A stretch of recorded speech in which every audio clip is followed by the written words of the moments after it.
So this, I mean, there's no other topic to talk about this week, side. There's only one thing. Do you have any guesses for what we're gonna talk? I mean, you do have a guess because you put up on The natural title. disaster in Hawaii.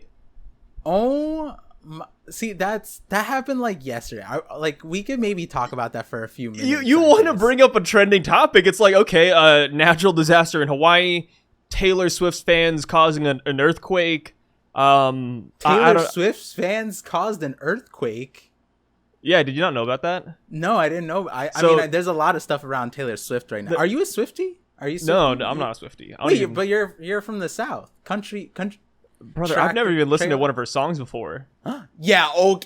No, I'm serious. It's like Lizzo. It's like who the f are these people? Okay, like, Lizzo is here, and Taylor Swift is kind of like it. That's like I don't listen to all these artists. There's that too many just people. means It's haven't not been my genre. It's not my genre. You haven't been in a car. You haven't been in an elevator. You haven't been to a department store. You worked at a restaurant. They played Taylor Swift at your restaurant.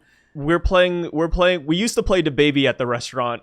But here's the Taylor thing. Swift and DaBaby, I'm pretty sure, are chill. Don't they have a song? I feel like they have a song. Maybe. I don't know. But either way, I don't listen to Taylor Swift. It's just we haven't crossed paths. The world is big. Okay. There's 7 billion people, 8 billion people actually. I think the statistic is like 1.8 people die per second. Like it is how it is. Like I don't listen to Taylor Swift, Lizzo. I don't even know who these people are some of the time. And let me tell you, around they caused an earthquake. Okay, see, there's a debate right now, like, oh, is Taylor Swift, like, bigger than Michael Jackson? Which, you know, that and, like, the Beatles, like, it takes a lot for, and I think, like, me specifically, or maybe people in general, or boomers, to, like, say, like, oh, a modern-day star is as big as, like, you know, Michael Jackson or the Beatles. And the reason I say that is because Michael Jackson, Beatles, well, Michael Jackson's a little bit dead. more recent. He can't defend like, himself.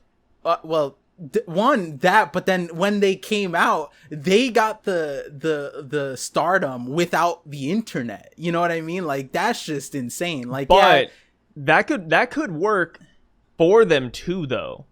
Oh, we got to play devil's advocate because it's like, you know, if you don't have the internet, what are you doing? Like usually I masturbate like 5 times a day, and you know, my whole day is occupied by video games and YouTube. It's like, okay, but what's up here? Back then, if Michael Jackson's the only talking topic around the town, it's like, shit, maybe I listen to some Michael Jackson, you know?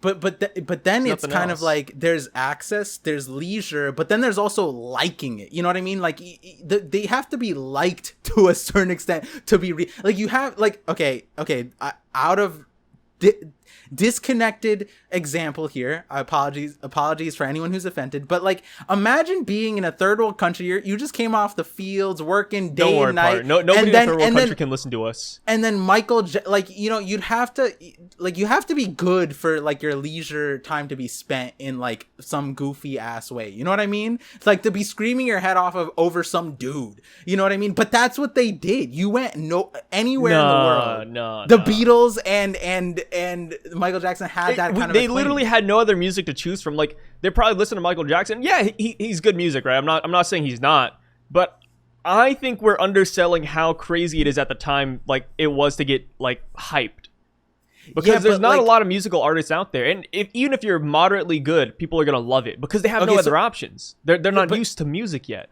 But here's the thing. Before that, it was like pots and pans banging in the kitchen. You're saying that, but that's not exactly true because every culture had their cultural music that was popular in their country. And so when it comes to international stardom, you have to break a lot of boundaries in order to reach that level. So like, for example, I don't know too many people who know like Bollywood music, but in like the Beatles and Michael Jackson broke through Bollywood's like folk music that has a very niche thing where it's like, in my opinion, there's not many other music industries that kind of like intersect with it. It's very unique. And Michael Jackson, I recently heard that Michael Jackson went to Mumbai, and at the time there was, I think it was a right-wing president, and they had, or I forget what it was, but they had some kind of insane tax on like entertainment. When Michael Jackson came, the president, despite everybody not being like aligned with Michael Jackson or America or anything, they waived the taxes for a day in the entire like time Michael Jackson was there. They changed their government laws, and that was back in the day. You know what I mean? Like it's a lot different now, where we have like international like laws garnering, you know, under with the scope of how these stars affect like an economy. But like now, you take that into mind. It's like, wait. If anything, nowadays we tax harder. We tax you coming over here. Oh yeah, we got to capitalize on it. Yeah, but so Michael Jackson came to Mumbai, and against all the odds, people had no inclinations towards his ideology, his music, like period. Like, you know, and then, you know, we come to backgrounds, being, you know, someone of African descent, regardless, is insane to get that kind of stardom, right? And then he did it. And I'm not saying Taylor Swift isn't or couldn't or whatever, but like, you know, it was just a funny debate that I was just like, you know, like I feel like having a retroactive conversation like that's kind of rough, because it's like they kind of did things that I feel like would be impossible. If we want to end this debate, we got to dig up his corpse. Wait, we could do that with AI, right? Like we could. No. That's gonna be like the fake Michael Jackson. We need the real Michael Jackson back. Like, we got to reanimate him. Okay. I think this is a or like actual, because there's actual ways to do it. Like, yeah, put him in the Lazarus pit. You know what I mean? Where's the Lazarus pit? We'll find it. Where there's a will, there's a way. Oh, okay. I would never, you know, the one thing I know about the Taylor Swift fans Lazarus is that pit you're not supposed to reference, or is that, what is that? I think it's like a mythological reference. I believe it's the pit you just drop people in and they come back to life, or they're immortal. I mean, or something. I know what it is. I'm asking where it is. Like what? Oh yeah, I have no idea. Hey, if we knew where the Lazarus pit was, let me tell you, things would be a little bit different. Lazarus pit is from Batman. Is it really? Hold on, let me see where I know Batman has a Lazarus pit. I was like, I'm pretty sure this is from Batman, but like, I'm pretty sure there's like a real, like, isn't that just the Fountain of Youth? Is that what it's supposed to be? Maybe it's called something else. Hey, maybe that is it. Maybe I just got it from Batman. The Lazarus pit is named after Lazarus, the biblical figure whom Christ resurrected from the dead. The Church of Blood possesses a device that maybe we need to hit him up. What is the Church of Blood? See, sometimes I read like religious things. I'm like, you can't tell me this isn't the satanic cult. This place is called the Church of Blood. What's going on? The Church of Blood is this is actually a cult in DC. Okay, so but who is Lazarus? Let's see. Lazarus That's a of cool Bethany. name. Okay, Lazarus of Bethany is the one. Okay. Latinized from Lazar, ultimately from Hebrew. Righteous Lazarus, the 4 days dead in the Eastern 4 days dead. That's a cool title. Wait, it's the 4 days dead. He's coming over for dinner, guys. The Eastern Orthodox, like at the end of the day, that just means that he was in a coma, right? Like he's just in a coma. They just didn't know what comas were, right? Yeah, he was probably just in a coma. He was taking a prolonged nap. Like the raising of Lazarus is a miracle of Jesus. Man, just literally was just in a coma. Like, imagine cool. Jesus just like slapped him upside the head and he woke back up. Yeah, like all he did, he probably did like CPR just a little late, right? Like if I was gonna bring this up off call, if you've ever tried Boost Oxygen. I saw this at the thing and I was like, you know what, I'm gonna try this. Oxygen, what the hell is that? It's just oxygen in a can and you just breathe it in. And I was like, it's supposed to energize you. Sounds like a scam. No, I think like it's supposed to be like if you're working out, but I was like, you know, a lot of times maybe this works like in the morning, you know, a pick me up, you know, like wake me up. And so it says aerobic performance, which I'm not doing right now, recharge and recover, which, you know, I guess a mental recharge doesn't count, and high altitude and poor air quality, which, you know, technically I'm at high altitude but not. And we have poor air quality, but I guess, like, to me, it just tastes like air. And so how much did you pay for that? This can was the small can, and it was $10. Well, it was like $8.99. That sounds so foo-foo. Yeah, and then it's funny because it feels super light, right? I literally feel no different from when I got it. I'm not gonna lie, I wouldn't be able to bring that shit in public, man. Like I'd feel so embarrassed. Like if I go to the gym and I whip that out of my pocket, It sounds They're like, like, hey, like you got some, you got some pre-workout creatine. What's up? BCAAs, amino acids. No, I got some oxygen. I got some air. Percent pure And oxygen, bro. Everybody at the gym's gonna be like, yo, like, look around you, brother. There's air everywhere. I'm gonna be like, god damn, he's right. I've I heard paid about $10 this for thing, premium and air. I don't know It's just what a it little was. bit crisper. I was picking up my medicine, and then I was like, I forgot what I was doing, why I ended up buying something, and then I was like, you know what? Let me try this. This will be good content. Let me try this air. And you know, It hasn't done shit for me. Wait, no. Every time we do a live stream, you should whip that out and just like don't explain or anything. Just occasionally whip it out and take a big one. Yeah. Just take a big one. It looks like an air horn, but see, my issue with this is, so like when you're breathing, you're supposed to breathe in through your nose and out through your mouth, right? Yeah, like, that's like ideal. That's meta. Yeah, but we're so not playing by meta rules here. The way this works is you put it over your mouth, and I'm like, wait, but like naturally it's kind of hard. Like, I don't know. I just feel like I breathe easier. Wait, can you do one right now? Yeah, I did it earlier. It's just, and then you just kind of, man, I would think you're disabled if you did that in front of me, bro. if I didn't know about this beforehand and I just like visited you or something and you did that, I'd be like, man, Par's really cancer's hitting him hard, babe. I don't know. Like, I'd be like, yo, Par's dying soon. Shit. No, going to Spinal Legs. He just got prescribed this inhaler. Oh god, you should see it. It's huge. It's interesting because I'm like, there's so much of this just isn't like, I feel like they're not marketing this well. You know what I mean? And it's not. There's functional. no way you can market it well.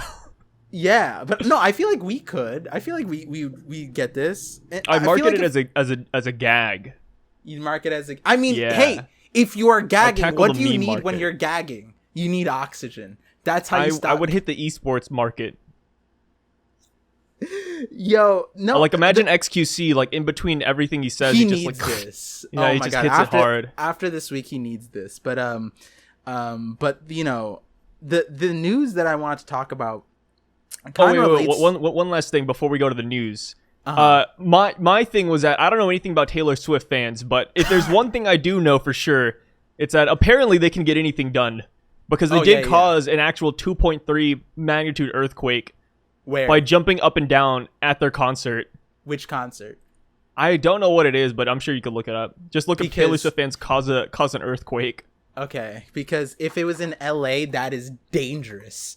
Hey, it's not their fault. They're just happy. They're living life. It was Seattle. Seattle's just as dangerous. I'm pretty sure that could. Oh, you know what? It's because they're so close to the fault line. They were loose tectonic plates. Yeah. They had it easy. You know, like when you know, there's some like a can, like a jar that's hard to open, and then you do it for like 20 minutes, and then you like your wife is like, oh, whatever, let me take it, and then it's like a cinch, and then you're like, it's because I loosened it up. That's kind of the same thing here. The Earth loosened up. Like, they have the Los Angeles fault line like a few miles the Earth down. is a dirty bitch. Loose as hell. don't talk about the fault. Just saying, man.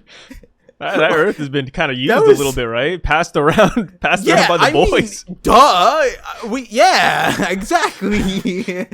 It's kind of rude. I mean, that's literally what's happening. You know what I mean?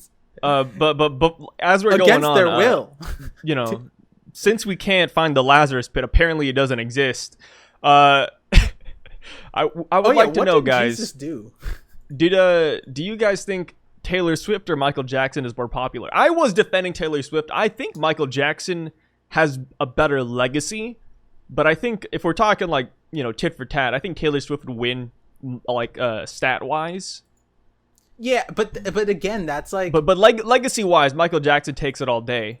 No, but my point isn't even one's bigger than the other. My point is like you can't compare stars of different eras. Especially, it's hard. Especially gotta bring his ass back if they're in the same industry, or so. especially if they're in different industries, but in my opinion, especially even so if they're in the same industry, because if they came before, then they essentially built the pathways that allows for there's too many success. Factors. There's too many factors. Like even genre is another hard one too, right? Like maybe Taylor Swift has more fans, but and then we look at Michael Jackson and that dude's spitting like, I don't know, baseball. And then that's gonna be really hard to compare. It's like, oh shoot, there's more baseball fans out there. Yeah, like you know, at the end of the day, it's like how much influence, how much has changed, and like again, in an industry like art and music, it's like inspiration. It would be crazy for Taylor. Taylor's probably gone on the record saying like, yeah, the Beatles, Michael Jackson, like she's drawn inspiration from their music. Country singers, you know what I mean? I would like Taylor Swift more if she didn't do that. If like she just said, yeah, this is like there are people like that. Like what if she said, I created the pathway for Michael Jackson? I think that would be sick. Like she just does reverse on you. Like she pulls out that Uno reverse. She's like, I'm the one who created the industry. Who's Michael Jackson? I think that'd be kind of cold. If that happened, maybe I would know about Taylor Swift. We need some bad guys out there. I feel like with how the world is nowadays, we're getting rid of bad actors, and I'm not a big fan of that. Like in baseball, especially, since you brought up baseball a minute ago. You brought up baseball, basketball, football. If you conduct unsportsmanlike conduct, they flag your ass for it. And I think that's not good anymore, because now we're missing the villains, right? I miss the days where like there's a giant game, right? Let's say the Eagles versus the Minnesota Turbulence Busters. And then all of a sudden you learn that the Eagles are over here killing people like a gang. Like off the set, they're like killing people. On the field, they're beating people up. Okay. Every time you fall down, they teabag you. I want some villains out there in the sports world. I feel like that would make sports way cooler. Wait, that was never we never had a time when that existed. What do you mean? Well, no, obviously that's an extreme, but just in general, though, I think we need more bad guys. You just made shit up. No. Hear me out. Like you can't even emote on your opponents anymore. Like whenever you win, you get like a touchdown, out left fly ball. Like you got to just like, okay, and then walk away. But back in the day, you could be like, throw out the middle finger. You could like take a dump on them. Like you can do all of that, but nowadays you can't. And then you just get like, you get pointed for that one. I was like, that's not cool, man. You can. People just don't like that. You don't get like the refs don't like. They care, man. They care a lot. Some do, but okay. I'm glad we walked back, because the example you said was just like, when have we ever endorsed like a team of serial killers? Yeah, just gang activity. Like, where are you going? Gang activity on the field. Like we sort here's like, Jason Lewis. He just killed his neighbor last Tuesday, and now he's like playing baseball. The closest thing to that, I guess, would be like the mafia in like movie reference. We're like, yeah, the mafia is cool, and like sort of, but like not real. Bollywood would be kind of an example, because Bollywood apparently they came out a movie recently addressing this, but the Bollywood's all mafia, and like everybody knew it. And like all the male like gods in there besides like Shah Rukh Khan, I guess, was like in the works of, and everyone knew about it, which is interesting. And then they got exposed recently. And so like maybe that's an example of, you're like, damn, I wish we had more human trafficking and shit. That was good. Like I'm like, damn. What the fuck? No, more like, I want there to be bad guys so we could take them down, right? Like yeah, the serial killers, right? Like you got serial killers running around, and then you beat them at baseball, and then they get arrested by police afterwards. Like their baseball career is the one thing keeping them up. I don't know what happened in this conversation. All I know is the moment, like you were there, and then I was like, "What?" And then you were like, when people just like flick each other off because they're just pissed at each other. I'm like, that's so different than what you were saying before. And now I'm like, I don't even know where I'm supposed to stand, because I'm like, you know what? I get it. I think like the max you get now is manufactured beef, right? Like people like it's so, especially being in a social media content creator, they're getting good at it, but we can tell, like you can like, oh, they're telegraph, like these guys they're beefing, and then they're surprised they collabed on a song, and then now, oh my god, like, you know what I mean, like that kind of shit. It happens so much that it's kind of there, and then like, but where did that come from? That came from like the authentic versions of that, and then because we manufacture it now it's not like a thing, which, you know, technically is a Taylor Swift reference when you think about it, because all of her original songs were like off of ex-boyfriends, and she's been vocal about that, like that's smart. And then the industry and her, right, like it come to an understanding, like, let's manufacture relationships then. And there's so many examples of like Disney stars saying that, like, you know, their relationships were controlled by their directors and stuff like that, and stuff. And we need more of that. And hey, I hear there's a job opening for more I don't know exactly Bob what to call Iger hit me up. But here's, you know, last point is that the reason I think villains would be cool in sports and things is because, think about it like this: what would Batman be without the Joker, right?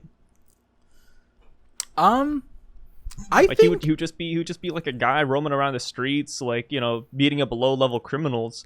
But without that big bad guy, it's like, what's the point? Joker technically could be treated like a low level criminal. And again, we've talked about this. Where he kind of is. Like, he's kind of weak. Like, he's just that's what I'm saying. He's just like mentally bad. The reason why Joker is so menacing is because of Batman, and not because of Joker. Here's a good one. If you were Batman, right? Like, you were Bruce Wayne. You know, would you kill villains? Or would you still just arrest them? Because let me tell you, I'd be killing all of them. Like, maybe I arrest them the first time. You know, I give them like a slap on the wrist. You're going to Arkham Asylum. But the minute they break out and do something bad again, I'm like, I got to put you down, man. Like, come on. You break out of prison every Tuesday. You're killing like hundreds of people every other Wednesday. You know, like, they have like a whole ass Solomon Grundy song about them. Like, no, I gotta put them down. You know, I think like the Joker. Would you kill the Joker? Batman, in the story of it, especially now, like, we talked about it before, but we didn't talk about it like this. And I don't think a lot of people talk about it like this, but it's also because from what we know of Batman, I don't think they ever like wrote him like this necessarily.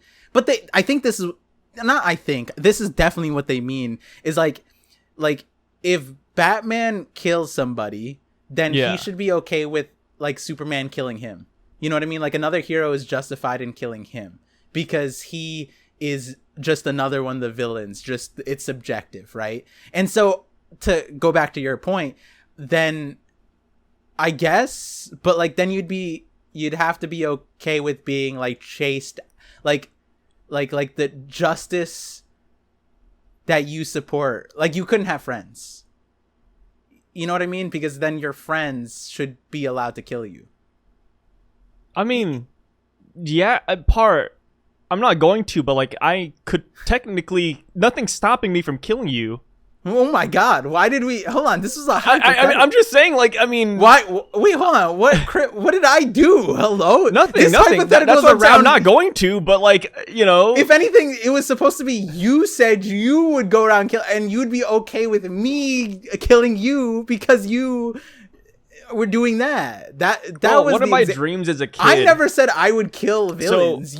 I had a friend growing up, and I told him that one of my fantasies was you know, as a kid growing up, like, not anymore. Yeah, I've changed a little bit. I've evolved or devolved. I'm scared. But one of my fantasies, I told him I always wanted my. How old? Hold on, no. Pause. What's up? How old were you?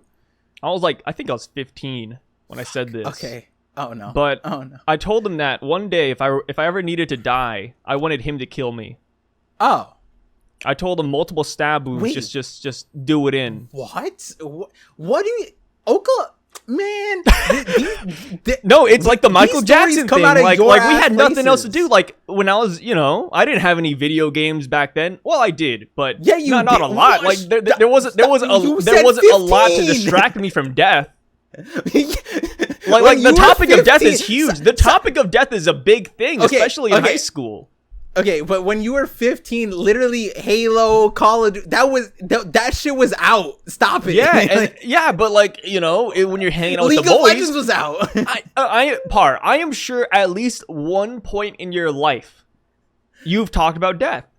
And it's like, how would you want to go? And back then it was like, you know what? I want my best friend to kill me. Fine, sure. Multiple stab wounds, skin me alive, like. But what is the context? What do you mean? Like, you're on your deathbed? No. Just like, I don't know what it was. Yeah, see, that's what...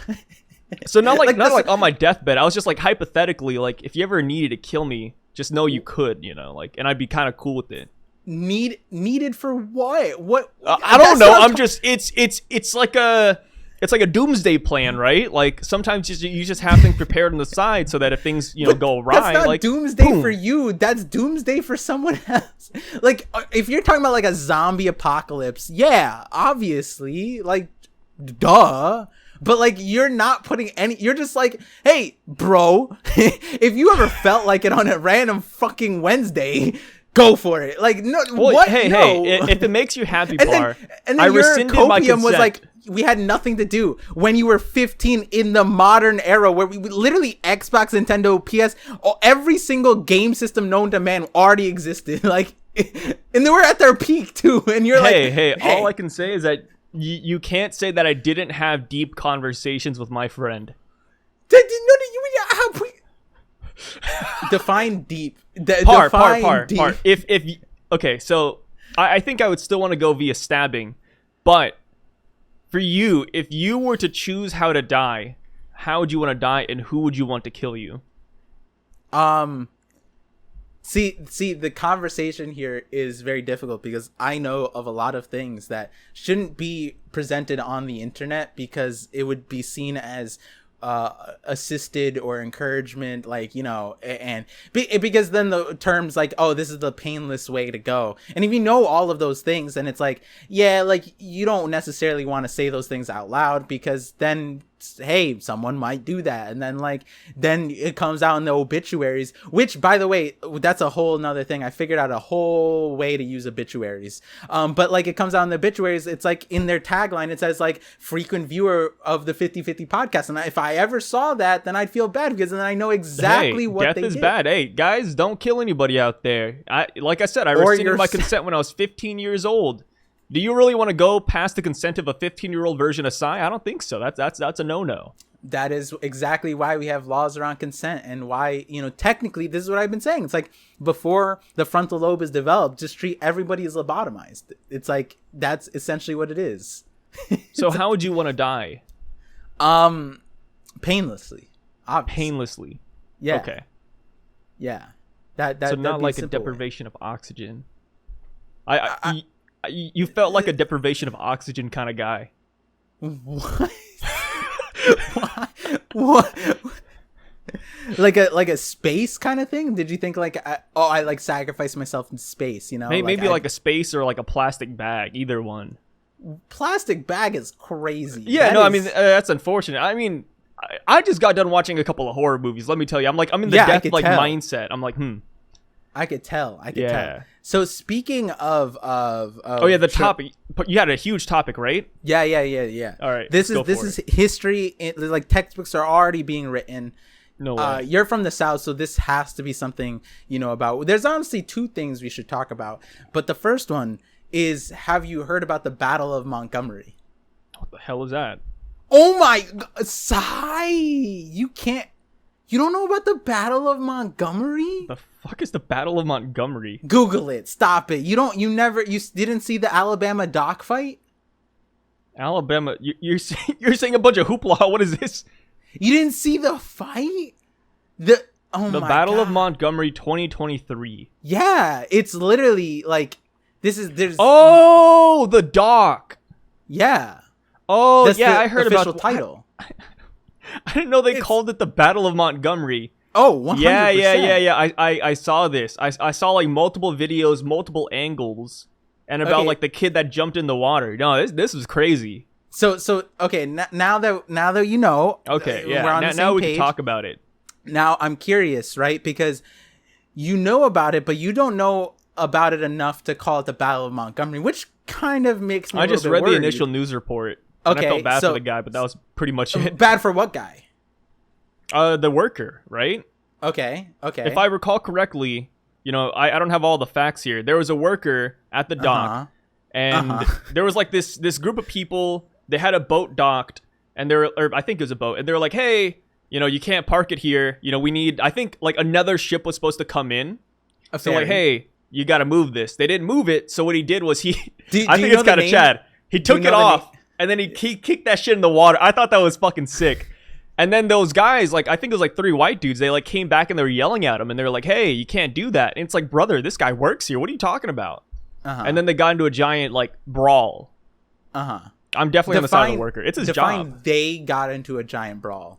What did the initial? Do you remember what the initial brawl context looked like? No. So it was the guy was just he like there were 7 white dudes at the total, right, at the beginning.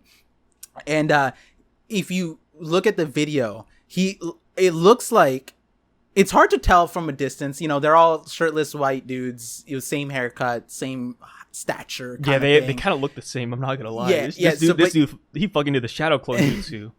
So he ends up explaining to, I think, minimum 6 of them, like each one's like, "Hey, there's a big boat and you guys have the little boat, and this is the big boat spot." And like you can kind of like tell he's repeating it over and over, and by the time like they like the boat, like it's a business, this is the dock, like this is their spot, right? Like there's a schedule. So like he, you know, and he works there, and he's a frequent worker there, and I'm sure he knows what's well in his rights and what's not. And what state is Montgomery in? Alabama. Isn't that Alabama? Okay, cool. Yeah, cool. And so he explains to a bunch of these guys, and then boom, I guess the last guy, just for whatever reason, decided to throw a sucker punch at the guy. And this guy was actually the co-pilot of the big ship, who came to the dock because his job was essentially to facilitate the big ship's docking process if there was any issues. So, and again, when it comes to like there were issues. When it comes to like dock laws and when the commercial things, usually they're in like they whatever authorities overseeing the docks, those big ships, they kind of talk to the thing. I don't know if people frequent you know, those kind of things, but there are like authorities that essentially like a plane police yard the situation. And so the guy threw a sucker punch, and then the guy took off his hat, and he was just like, "All right, bet," and he tossed it up, and that shit was the bat signal, bro. Dang, I need to watch that video again. You're describing it like an actual war. Wait, it was sick. No, you got to see the beginning. The dude, like, he got a punch, and he's ready to scrap now. He throws like the guy off of him, so he didn't throw a punch yet. He's like, "Stop it," right? And then before the fight starts, he literally takes off his cap, and he said, "Oh, this is how it's gonna go down," and he threw it up in the air. Nobody knows where it landed, by the way. It just threw up, and then after Dang, they disrespected the 1v1. Yeah, and then the 6 white dudes come in and pile on this one guy who's successfully fighting off all these guys, right? And then because the hat signal went up, everybody from the docks, from the parking lot, from the ship. So that was the cool thing. The first guy on the scene was like right above, you can see him. But the second guy on the scene swam to the boat, swam to the dock. Cool. Wasn't it a little kid too? It was 16-year-old. 16-year-old kid. No, that they're calling him Aquaman. That's cool. I wouldn't call him Aquaman. I think, you know, I mean, unless he arrived there at the speed of light with fish behind him. I think he's just a cool ass kid. So the other name that I think a lot of people like better is Michael B. Phelps, because Michael B. Jordan. So and he's a swimmer, but he also works out. And the reason why, you know, it was like on site. He jumped on thing. Maybe he wasn't the fastest, right? But you're also, you know, in the wake of a ferry, and it's a dock. But the most impressive part to me was he pulled himself up in one go, and that's kind of, you know, given the water, dock height, pulling yourself up. It's not like I could do it, but like, and what if he was short? In the video, we actually see one of the white women got thrown off the dock, and she couldn't get back. Yeah, there's just like a white woman just like walking around here. Not like there's anything wrong with her, but like, oh, she was trying to fight. Yeah. Oh, I just watched the beginning of the video, and there's like some random lady like just doing this around, like she's doing like she's casting a spell. I bet she had a long windup. There's a big CD like, on that one. 2 of them were wives of the first initial guys that were fighting, and then there was one friend of one of the wives, I guess. I think the friend got thrown in the water, and so the 2 wives tried to fight, and so they learned that the hands are rated E for everyone. That shit was so crazy. Like, the thing was, the guys they just kind of like push them aside. Like, the wives are like, we're not trying, I don't know why you're trying to get in between me and your goofy ass dude, but like they just were like, stop it. And then what a situation. And it was crazy, right? Because it went from 7v1 to 46 on 7. and like the crazy part, there was authority, there was cops, there was security on site, and they just didn't know what to do, because they're like, who do you stop? Like what's going on? Like, what's the context? Like, you can't like pull one person from the brawl aside as an officer and say, hey buddy, what's going on here? No, it's like, whose side do we take? You know, it's a hard one for police too. Like, unless the police have like more numbers than them, then you could just go in one person to one person and just stop them. Like, that's rough. And nobody's gonna listen to you with a badge. Like, let's be real here. You walk up saying, "Hey, Montgomery Police," they're gonna keep on brawling. It's like, God damn. That's a rough funny one. Because just kind of let nature play it out. Look at the situation, as long as nobody dies. A lot of the situation was like kind of like a reactive fighting. So all the the black people in the situation, they were kind of like, if you were seen hitting so one of the like core people, then you got attacked. But if you were just on the side and you weren't doing anything, then it's fine. You know what I mean? Like, and there was a moment where like 2 white dudes just randomly out of nowhere showed up from behind them. No one was attacking them. No one. And then they were like, yo, what's up? And then like the people are calling the Avengers scene. Like, they've even they even photoshopped like Doctor Strange's circles to these guys, and it's like the Avengers moment, and it's the funniest thing, because like I'm like, to me, I'm like, what is your stake in this fight that you're going in an outnumbering situation from behind the people fighting? And it's such a pointless fight in the beginning. It's such a pointless fight. And the part is, it's like the initial 7 would have gotten handled, right? But then it got exploded because other people tried to help those 7 for some reason. And I'm like, you just made it. And then you see a situation. I think there's like 4 favorite parts of the thing, but one of the favorite parts was one of the guys and his wife. They were like, the wife, I think, was like instigating something on the side, right? Yeah. And the guy tried to get aggressive. She was having her own battle. Yeah, he tried to get aggressive on the side, and you couldn't see it in the main view, but you see it because someone else took another view. He gets into a fight, and the moment when he realizes what he did, he turns around and just jumps off the dock and just starts swimming. like he swims underneath a boat. And I'm like, oh my God, like, this dude is what's going on here? Yeah, and did you see the chair guy though? No. Oh, so this is the one person. How many times have you watched this video? No, so like did a whole breakdown on TikTok, it. This is why it's called the Battle of Montgomery. Like the memes, like I literally when it went down, right? One of my friends sent. Where were you when the battle went down? Yeah.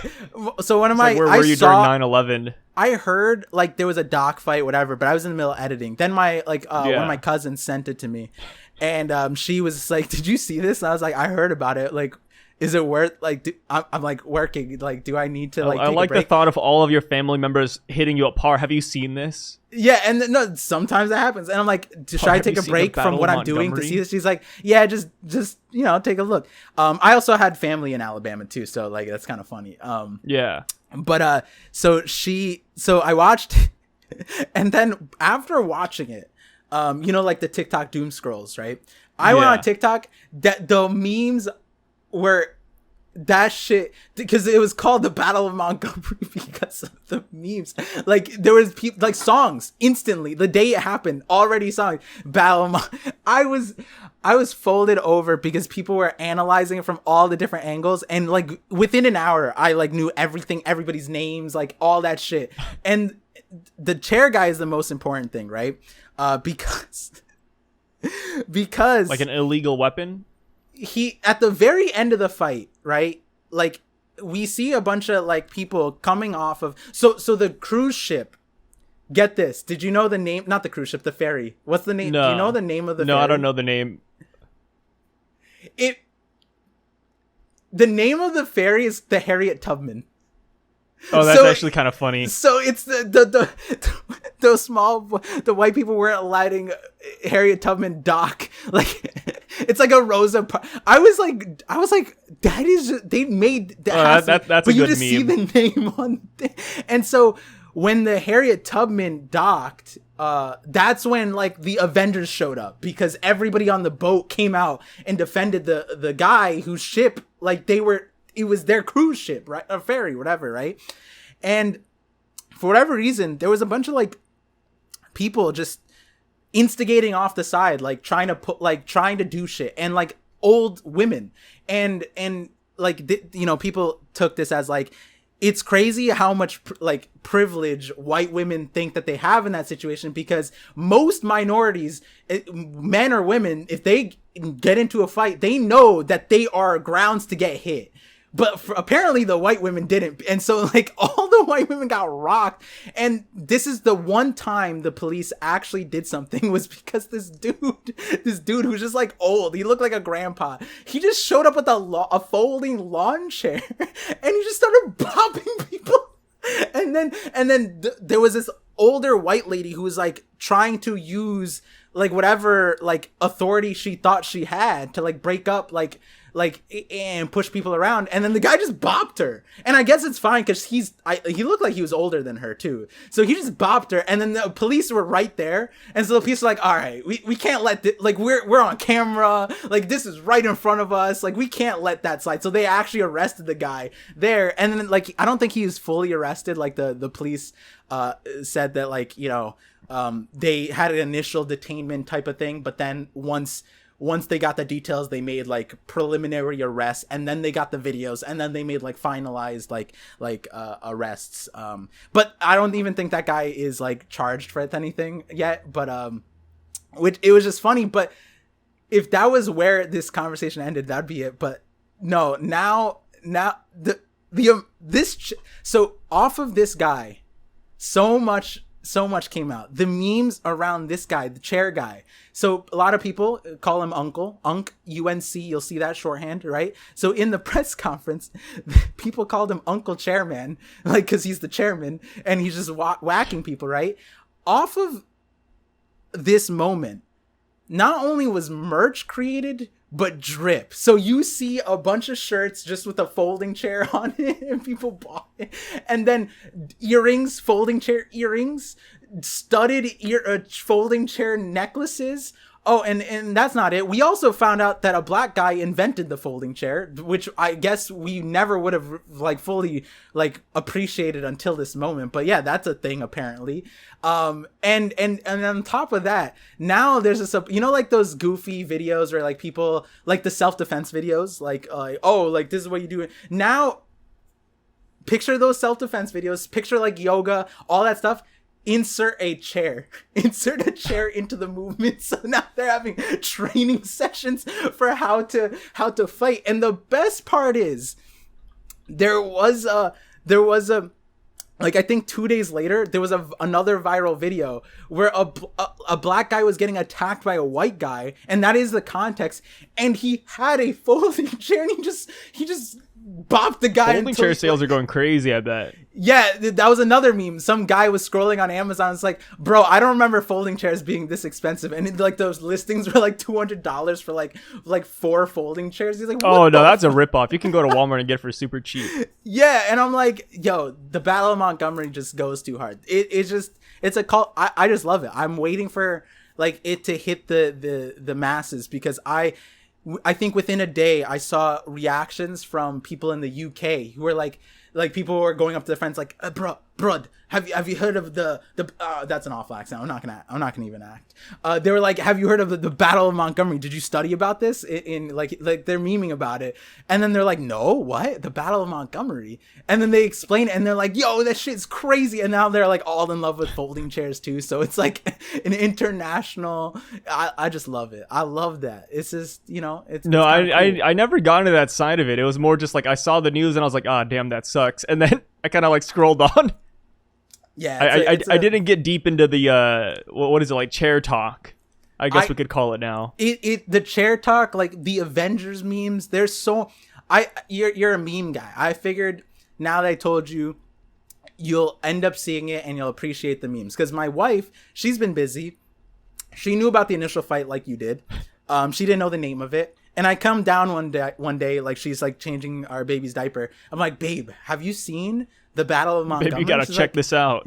She's like, the Battle of what? Like, I was like, the battle. I just like, you know, acted like, you take like your glasses off. Yeah, and she's like, no. But the thing was, she had seen the memes of it, but she didn't understand it. You know, like sometimes you just see memes and you're like, oh, whatever. Yeah. Yeah.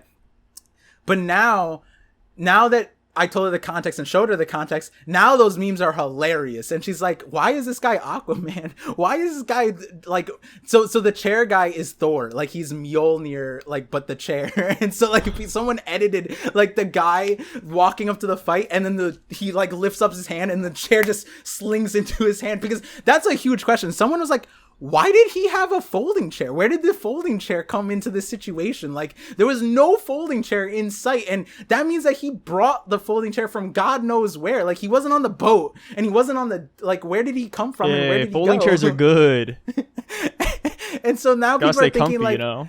Like it was like an in the moment thing. Like someone just threw a folding chair and he's like, all right, cool. And then just start whack-a-moling people. I'm like, what the fuck? There's so many interesting memes. And you know what's funny? It's funny because like apparently this was you know, like people were like, oh, like they were just being this was like over the top against these people. But apparently the people on the boat that were preventing the docking, this was a frequent thing that the dock people knew about, and it was just like a regular, like, so oh they just my like God, take over. Oh yeah, like they just obnoxiously like obstruct the ferry essentially. And so the ferry people knew, and they're just like, oh, it's just another one of those situations, I guess. But this time it got more heated than ever before.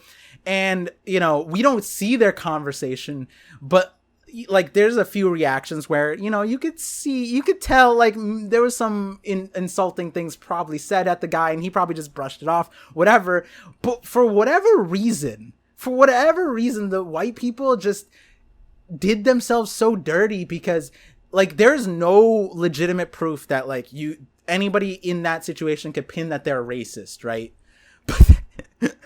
But then they like reverse dox themselves because they tied their business, which they had like a mini market or whatever, like a grocery store, and they made an alt account, I guess, of the mini market, defending the market because people were going after them. And they had the craziest, like, they basically said the N-word without saying the N-word. It was the craziest thing. Like, if you read it, it's like, oh yeah, they were gonna, they were like, you black, and then they're like, oh, finish that sentence, hold on, why didn't you just type the last word? And it's like, and now people are like, without that, you couldn't really tell that they were racist until they doxed their own business and then said things. Like, they could have just stayed quiet, nobody would have known.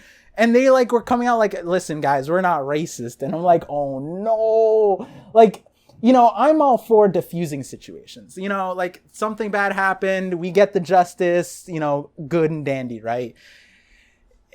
And you know, some things don't need to prolong more than they do. But this guy and like his wife apparently just drew them in the gutter. I'm like, damn.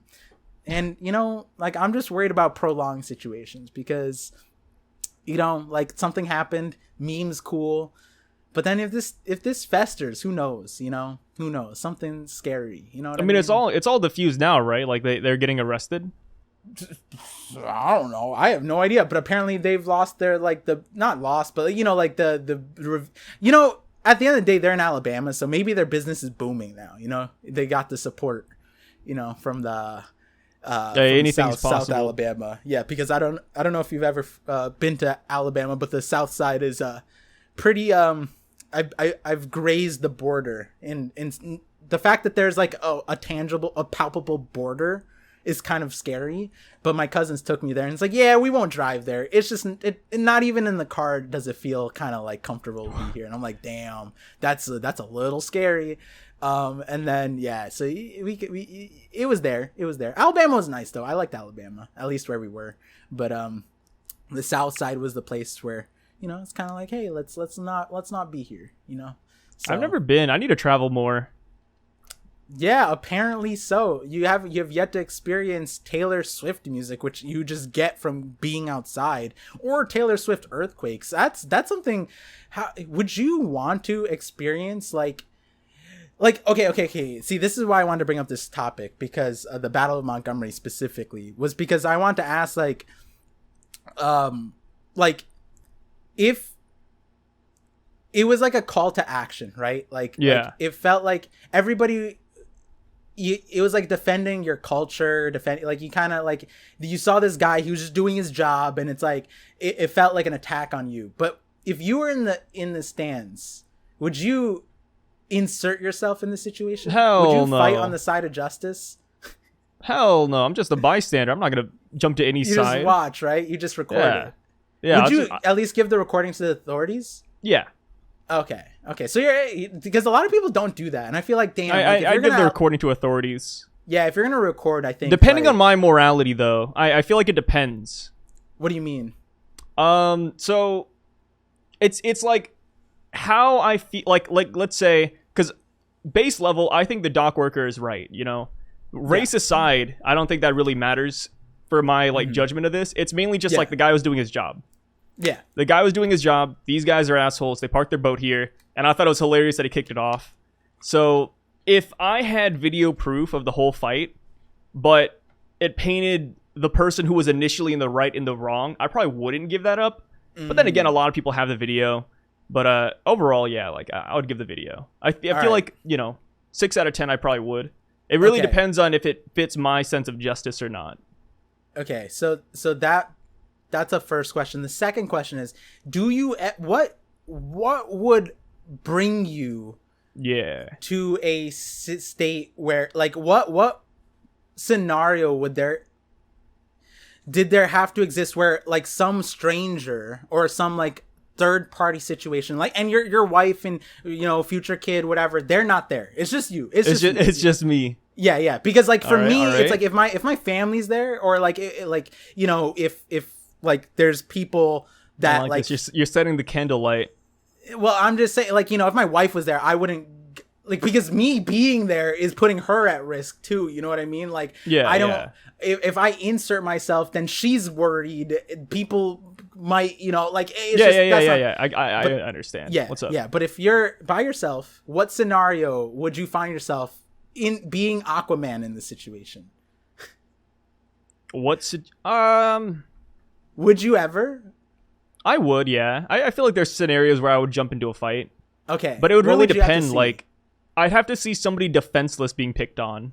Okay. Yeah, that like makes somebody sense. who's like disabled, an old lady, an older gentleman. Then I'd hop in. But if it's like a well-bodied guy, probably not. I'd be would like, you swim there? I don't know. Well, I would also have to know the context of the fight too, and know who's in the right or wrong based on my again, my morality. Like, I gotta know what's up. What could the I don't want to jump on like the wrong team, right? Like, maybe I save this like disabled guy, paraplegic over here, and then I find out he's like a mass molester, and he just molested these dudes' sister. It's like, dude, like, what, like, do I really want to side myself with this dude? Like, I gotta know everything, right? That's fair. Okay. Like, I gotta know all the info about something I'm hopping into, because like if you hop into a fight, like that will change your life to an extent. Like if you get arrested, if you cause harm to somebody and they start suing you, like a lot of that is like life changing. So I think like more than not, like it's not worth getting into a fight unless like you're in the right side. Like once you leave this fight, you're not going to be arrested, and once you know that you're on the right side as well. Like there's so many things with hopping into a fight that would make me wary. Like I said, think it would have to be there's- somebody defenseless, and I where I think- would just like, okay, let's go. Somewhere between self-defense and Good Samaritan laws, there are certain laws and precedents that allows you to intervene in a situation if your context was if like harm to others could be prevented, like if that was like easily justified like by a jury, right? Then yeah, you know what I mean? Like and sometimes it's dismissible where like the judge just hears the thing. It's like, yeah, I understand, like you thought like you were going to defenseless person and you like, you know, you just did the right thing, and that is there, I'm pretty sure, to not encourage or discourage, but less so to discourage people from like being in a society where like you could act cohesively. But you know that I forget those things. I read What about them you, a few though? years ago. Yeah, no, I think it was funny the way you were talking about it, because I said like, would you swim to there? Would like if you saw and then would you swim there? And then like I imagined you looking at a scenario where I'm it's a good like, swimmer.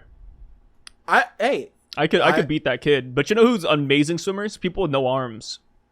I saw I saw the Paralympics, and the people who don't have arms, they Yeah. actually swim faster than people with arms. Like they are insane. Yeah, but they might not have the longevity of armed swimmers, because the way they Oh, have yeah, to complete yeah. the race is by getting a CTE, which concussion is, Yeah. it's crazy. But like that- short-term bursts is crazy. Like it's like Choji on the green blue pill and shit. You know, like yeah, that's And, nuts.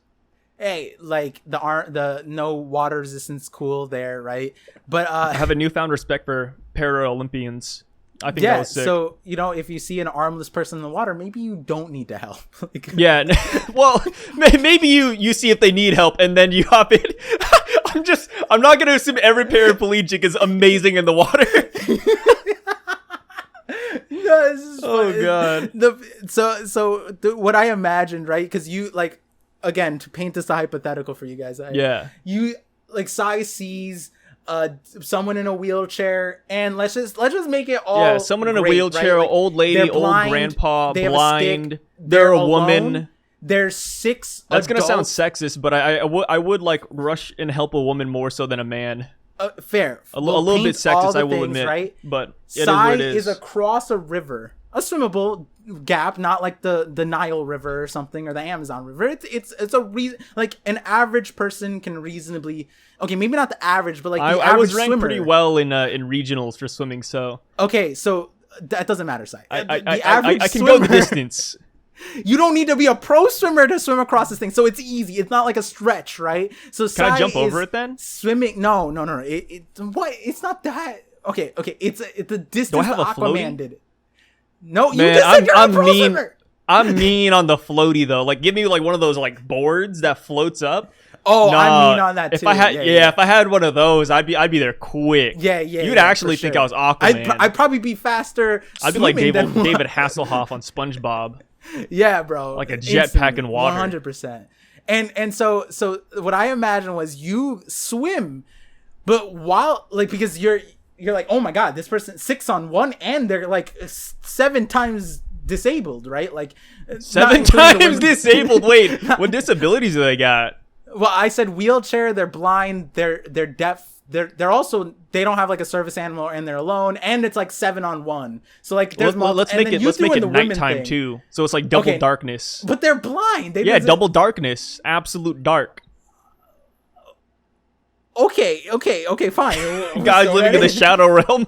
And then so you Yeah. jump in without a second's thought, but while you're swimming, you start thinking about like, wait, what if this person is What if he's a serial molester? Yeah, And then exactly. That's why I gotta Would know the you- Carfax. So my question then is, because this is what happened when you were telling the story. This is what played in my head. I was like, would Sai swim back, or would he continue? Would he end up on the other side to like Well, understand? I'd the be context at embarrassed. Like least? if I was like halfway through the river, or whatever the hell I'm swimming through, and I realized like I looked up and I see this guy like, you know, jiggling some ass cheeks. It's like, oh god, he's a molester.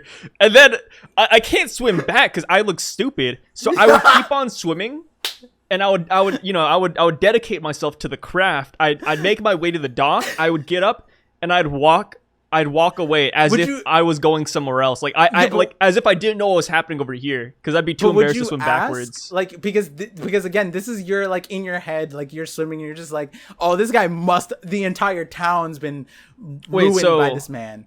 But like, so I don't know 100% if he's a serial molester is what you're saying. Yeah, but like you're while you're swimming, you get a thought, and it's enough to deter you from helping. You know what I mean? Would you like what if? Every stroke I get closer to the old man, I see like a brawn panty just like laid on his chest and it's like on his lap. His fingers are like super sticky. It's like, oh god, like what do I do? Like I just I look at this old guy's like, oh, like he's not looking good. Like every breaststroke, I just look at him and I'm like, oh god. Is that your favorite stroke? No.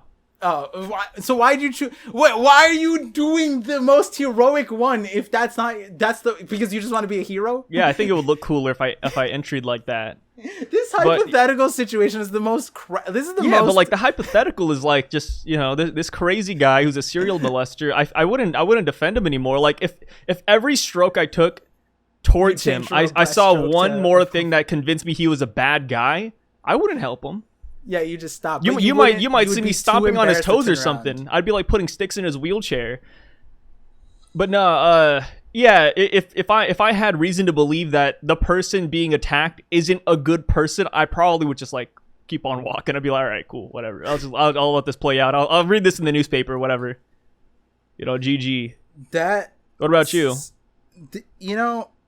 It's a hard thing because like I feel like I would just go with what's reasonable to assume, and then what does that even mean? No, but like meaning like I would ask questions after to a certain extent, but I would. So you like wait till they're done. More so like a used stall. I would like, again, I'm all about diffusing, right? Like I'm kind of looking at the situation like, yo, why are we fighting? You know what I mean? Like, yeah. And at the end of the day, I think that at the Battle of Montgomery, that's what the security, the pilot guy essentially wanted, right? Like he didn't want to fight. It was the people were aggressing on him, and then all the people who came out to help him were kind of defending him, and then the aggressors in the situation kept on aggressing somehow for some reason. Like I don't know why you throw yourself in a mob and be like pushing yourself in. I think the fight was fair in the beginning. Like from what I saw of the Battle of Montgomery, yeah. I think the fight was fair because it was a one-on-one for like I think like 30 seconds.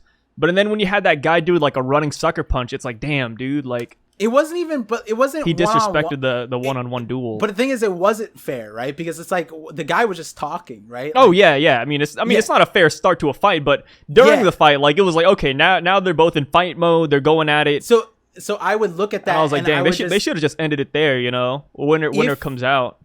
If I was there in that situation, one-on-one, it's kind of like, okay, they're not gonna like, if they're like, they're not gonna do enough damage. Call the authorities. It's fine. I'll watch. Kind of thing. It's like I don't need to throw myself in necessarily. Like again, you don't know who has weapons, or whatever. When it comes 7-on-1, I'm kind of like, yo, what do you do here? You know what I mean? Yeah. And then, if they're being jumped, that's a little bit different too, because it's like you'd want to help. You'd want to help, but it's like if you jump in to help, you're just gonna get jumped too, right? You still have like.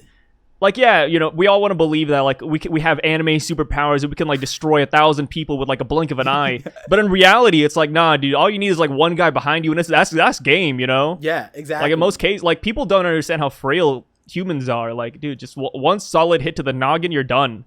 You're lobotomized. Like, unless the person was someone, like, personally, I like, not that I don't care about people. It's just like if it wasn't like my I don't family care about people. Or something, right? Just kidding. I care about people. Sometimes. Like it's kind of like that situation, but that's where this situation was different. It's because it looked like everybody showed up like individually, right? Like they would have shown up in the 7v1 regardless. The guy who jumped in the water, the guy who's first there, they didn't care about the numbers, right? Like nobody knew the security guard, the pilot guy.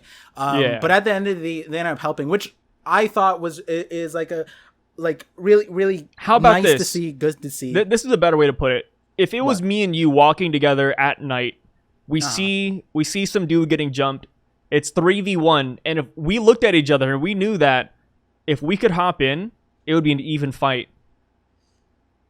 What would you do? Yeah, I mean, so it's funny because in a lot of ways you remind me of my my best friend from high school, and he's kind of like this person who just like doesn't say things, like he doesn't, like he just does things, and you kind of just like no, you just like Yeah.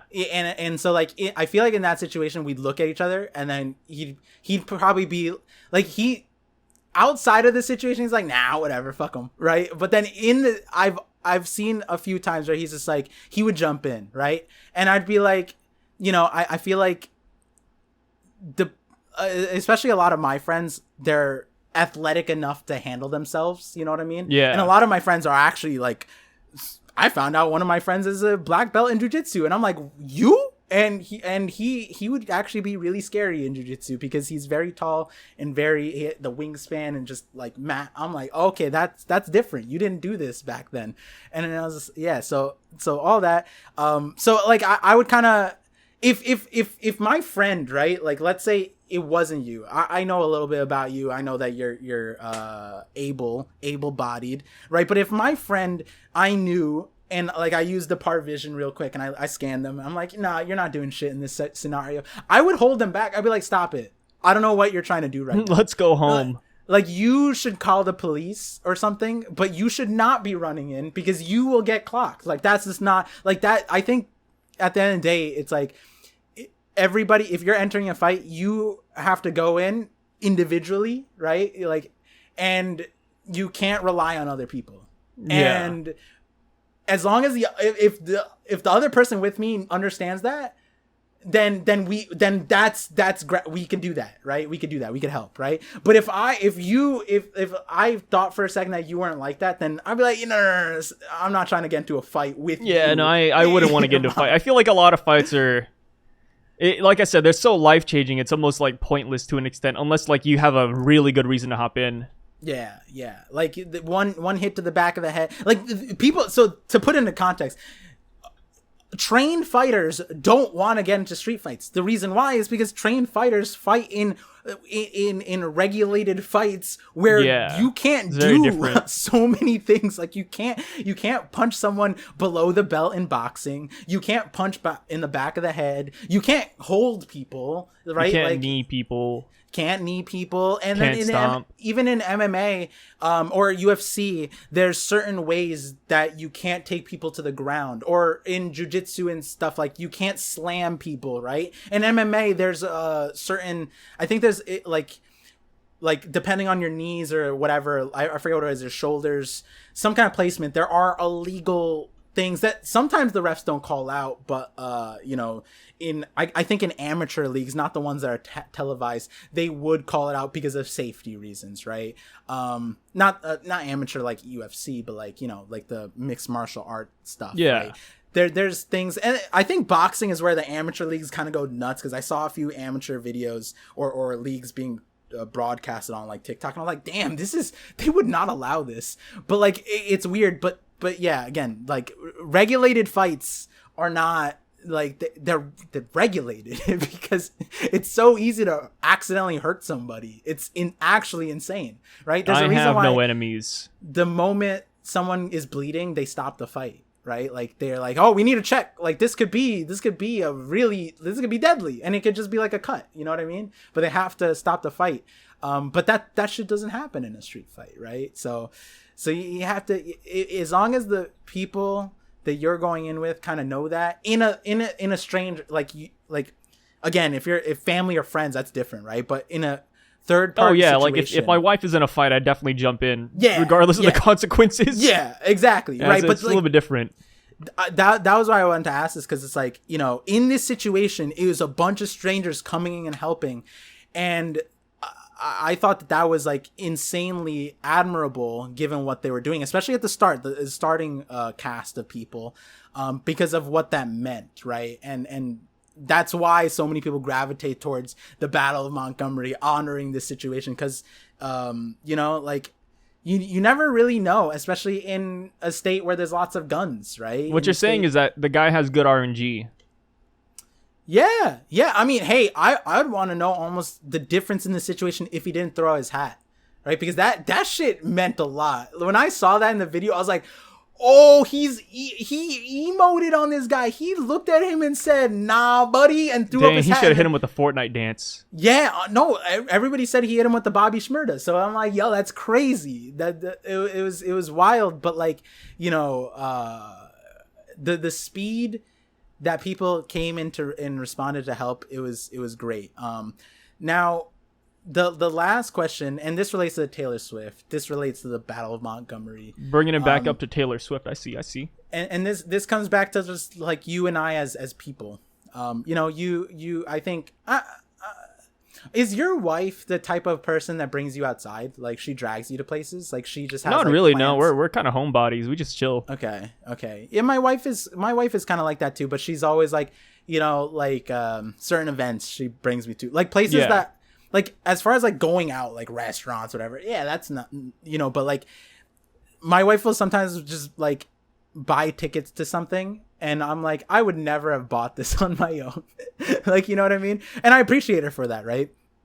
But what I wanted to ask you was, do you ever feel like you would want to like Taylor Swift's fans creating an earthquake? Do you have like FOMO? Do you want to experience? No, like I don't have FOMO of experiencing the Taylor Swift earthquake. Or like is that what you're gonna ask? The Battle of Montgomery, right? If you could, would you want to just be in the video? Not like fighting, just like standing in the background, like Waldo. You know what I mean? Like in the Taylor Swift earthquake. Like, so then like later you could tell your kid like, oh, I was there. You know what I mean? Like if I was in the background, naturally cool, but I wouldn't like actively want to be there. You know what I mean? Yeah. Like I wouldn't look at the situation and be like, damn, I should have been front and center. Nah. I'm good. I'm just chill living my life. Like I'm not worried about it. So I'm not worried about like looking at the video not being there, you know what I mean? Because there's a lot of people who have FOMO about like, damn, I wish, like, man, you're not living enough. Like you don't get like these world not the Battle of Montgomery is different, right? Like the Taylor Swift thing, or like, you know. Yeah, I know what you mean. Like some people's perspective, people look like, at it and they're like, whoa, like this is a historical thing. I wish I was there. Right. And I'm kind of like, you know, the engraved in history is a gray area, right? Because it's perspective. Some people look at it like, damn, that's cool. I'm like, yo, some of these events, they're dangerous. I would not want to have the RNG to be like, I want to go out and nothing happens. like we said, like that guy had good RNG, right? Like he had friends who just like popped in. Yeah. At the end of the day, it's RNG. Like, you know, I've been playing Baldur's Gate 3, and let me tell you, my RNG, sometimes I got godly luck, rolling nat 20s like nothing, like butter. But sometimes I roll dog shit. And it's like, you know, I've been on a bad spree lately. I've been getting a lot of 2s and 1s, so it's like maybe I shouldn't go outside for a little bit. Yeah, no, I always knew I had bad RNG. Like I have good like windows. Like if there's 29 days of bad luck, there's like 1 hour of good luck, or like 3 hours, maybe max, right? For me. Yeah. But like the cancer situation, right? Like I was just like, if my luck is good, I'm wrong. I'm completely wrong. But if my luck is normal, then I do have this disease, this cancer thing. And that's what I told my wife before we went to the doctor's appointment. And then, you know, it turns out, and then after that, you know, you crunch the numbers, like, yo, that's pretty bad luck right there. And then, you know, there's been examples when I've been on live streams, we put into RNG situation. Even the chat was like, yo, Par has awful luck. And I'm like, come on, guys. Why?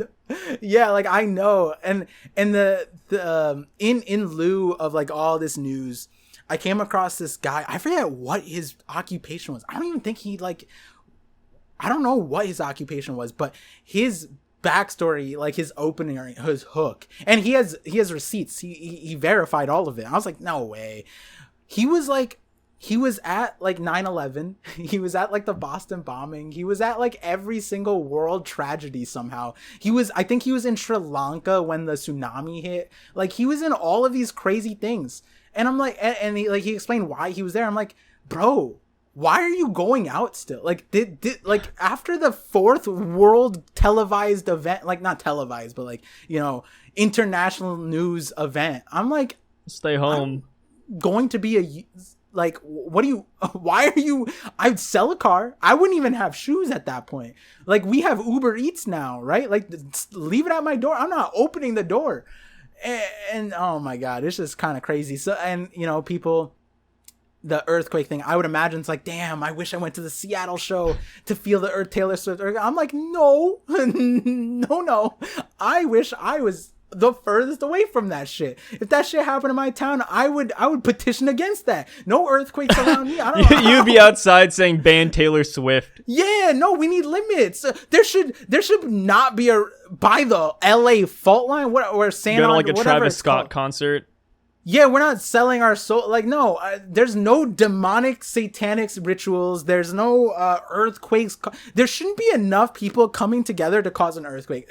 In my opinion, that should be illegal. Like, you shouldn't, like, we have rules against having like people congregate without permits, right? I'm pretty sure we should make it illegal that if there's, we can calculate it. If like 50,000 people all jump at the same time, right?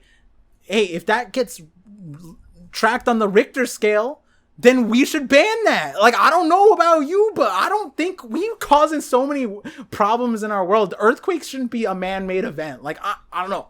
That's just me, right? Like, I feel like that'd be a hell of an ult though. Like, imagine World War III happens, and then I was like, what do you mean by ult? Like, no, yeah. Imagine that's like an ult that a country does. Like you're like, oh look, we're beating back just hypothetical, like we're beating back the Russians, right? And then we're like, wait, where did they all go? Like, why are they all gathering? And then you hear a chanting. You hear a chanting and Taylor Swift playing in the background, and they all start jumping, and then an earthquake starts shaking everybody off. That'd be crazy. No, that'd be sick. Not Attack on Titan's rumbling is just Taylor Swift. Yeah, Taylor Swift and the Russians. I think they could cause a mean earthquake over there. Actually, no, America would cause the best earthquake because we got our obesity is kind of higher. But yeah, our weight's a little bit higher. We're a little bit heftier than the other countries. Taylor Swift fans are kind of lean though. Or would we go for India because India has the highest populace? Maybe they'd be crazy. Yeah, I think India would be nuts when it comes to earthquake creating. And they got a fault line there. I bet one runs through.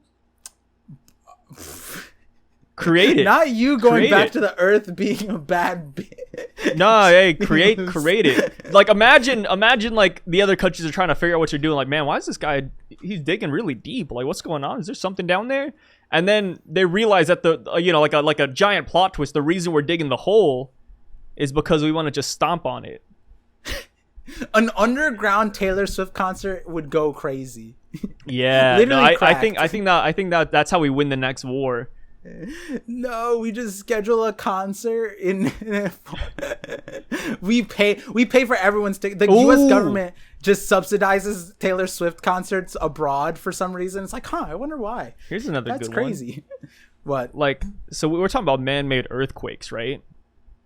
Imagine we could have man speed up the rotation of the earth. Oh, we could. We can't. Like imagine if we all run a single direction. I've always wondered. We could shift the winds into our favor, and it'll rotate the earth a little bit quicker. So I'm gonna talk about that, but real quick, were you the type of kid that believed? And I've never Googled it. I still kind of believe that if we all came together and flushed our toilets at the same time, like some shit would happen. Were you the kind of kid that believed? No? All right, hold on. Chat, please, comments. Let me know. When you were a kid, like whatever that's Fairly Odd Parents, right? It was fair, or is it Jimmy Neutron? I don't remember. Whenever they were like, if we all flush our toilets at the same time, then the school. Oh, it was like Ned's Declassified. I think it was Ned's Declassified, and like the school would hop or some shit. I didn't think it would hop, but I thought something. I love the idea that, or the thought that you're over here thinking about what would happen if we all flush our toilets at the same time, and I was over here wondering how my best friend would kill me. Like, it was just two very different wavelengths. Like the complete opposite. Comments, let us know which one's more. I swear, every time I ask this, they're gonna be like, yeah, like no matter what you say, they're gonna be like, yeah, I've asked my friend to stab me multiple. Like, no, you didn't. You just saying that. Okay. Having my friend stab me was like a childhood thing. But No, nowadays, you like, said 15. I said like childhood, 12. kids are wacky, 11. man. Kids are zany. But like that's the thing.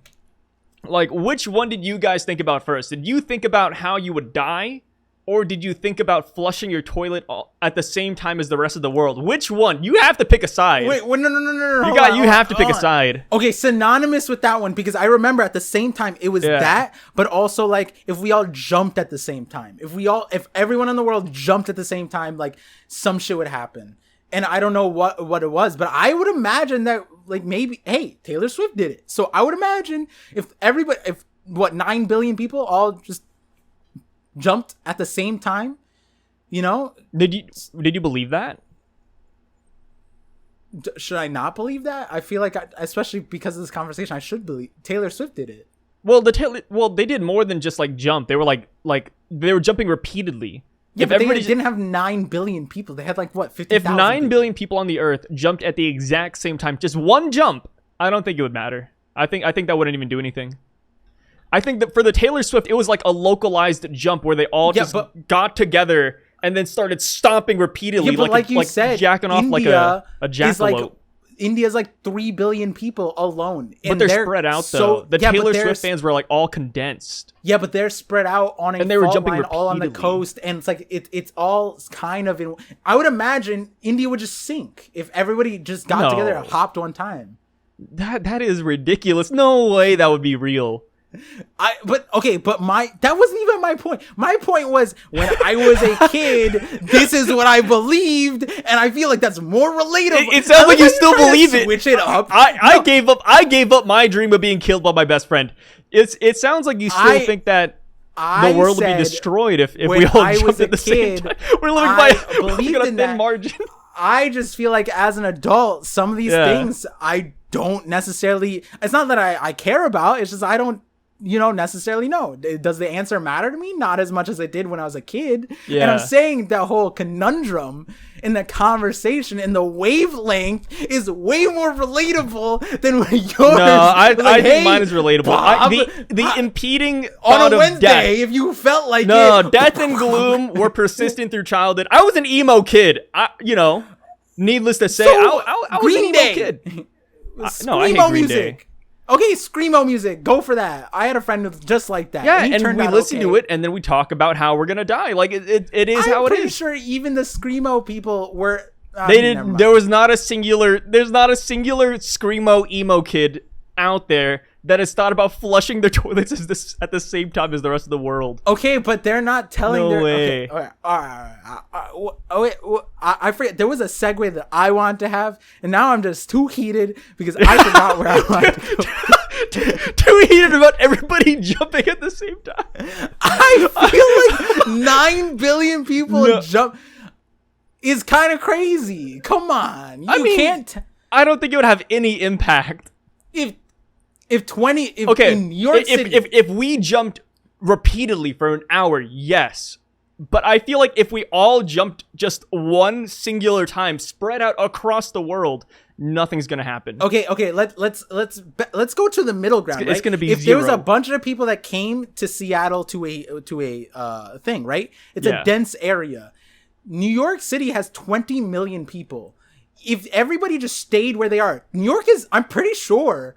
They hop. Okay, let's throw in 4 hops, right? Maybe not an hour, like 4 hops, right? I'm pretty sure 4 hops. Now you're upgrading. You can't upgrade. I'm pretty sure New York gets destroyed. You're upgrading. Oh if my God. New York would not get destroyed if everybody jumped 3 to 4 times at the same time. Too spread out. No. Really? 20 million sounds like a lot, but you got to imagine how far are you from the next closest person? Like maybe like 10 feet, right? Your wife's like probably in the next room. I'm going to clip this and I'm going to post this on TikTok and try to get this viral because it might be, like when we were a kid, this is how it started, right? Like it was like it's this random TV show and then spread around. It's like, what would happen if we all flushed our toilets, right? Maybe we restart that. And maybe New York comes together and they hop 4 times and they prove for finally. No, do it. You know we what? do have the power to even destroy the world. even in the insane unicorn chance that it actually destroys New York, I think it's worth it just to prove you wrong. I gotta see this. I gotta see right? it now. Okay, so now, see, but that's my point. That's my point. But as a kid, I was interested in and you. As a kid, I had the common sense to tell me that would not make a difference, though. Regardless of common sense, you, as an adult, you're saying you want to see it just to prove me wrong. The point is that you are now curious about it because that's how only because I want to prove you wrong. If you are the stimuli here. Yeah, but my point, you try to frame my wavelength as like nobody. It's not interesting. At least it's interesting. You know, me telling my best friend to stab me 100 times isn't.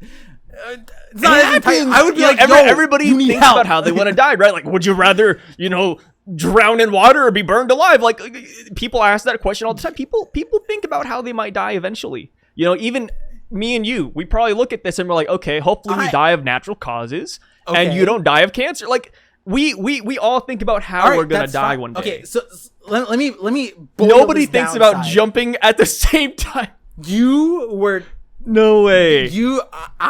I got defensive because it felt like you were trivializing my childhood thought process and thinking that it's so wacky and weird and not interesting and I would say if I rewinded, maybe I'd get the vibe of you thought I was a loser. And I'm no, adult. You're not a loser. I'm just saying that I didn't have that wavelength. We weren't, if we were in the same classroom and we had a conversation, I'd be like, Par, how do you want to die today?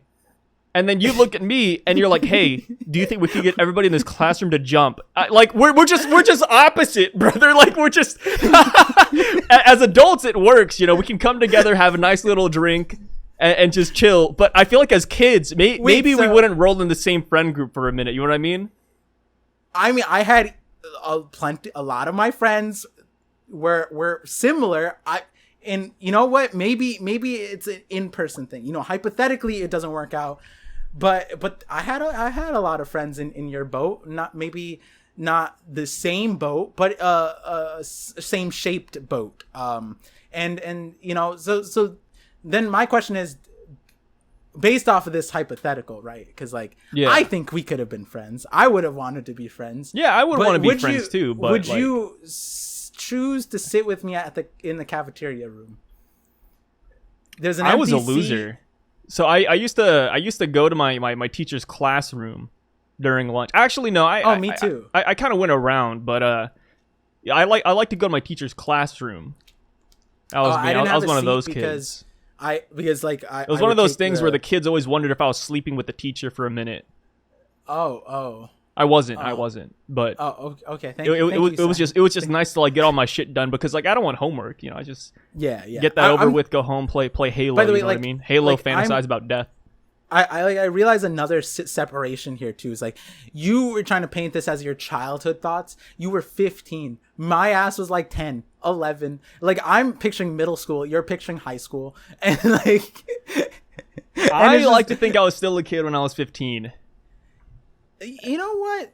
You're right. I should, maybe there's a few reasons why I don't paint myself as a kid that age, but that's a story for another time.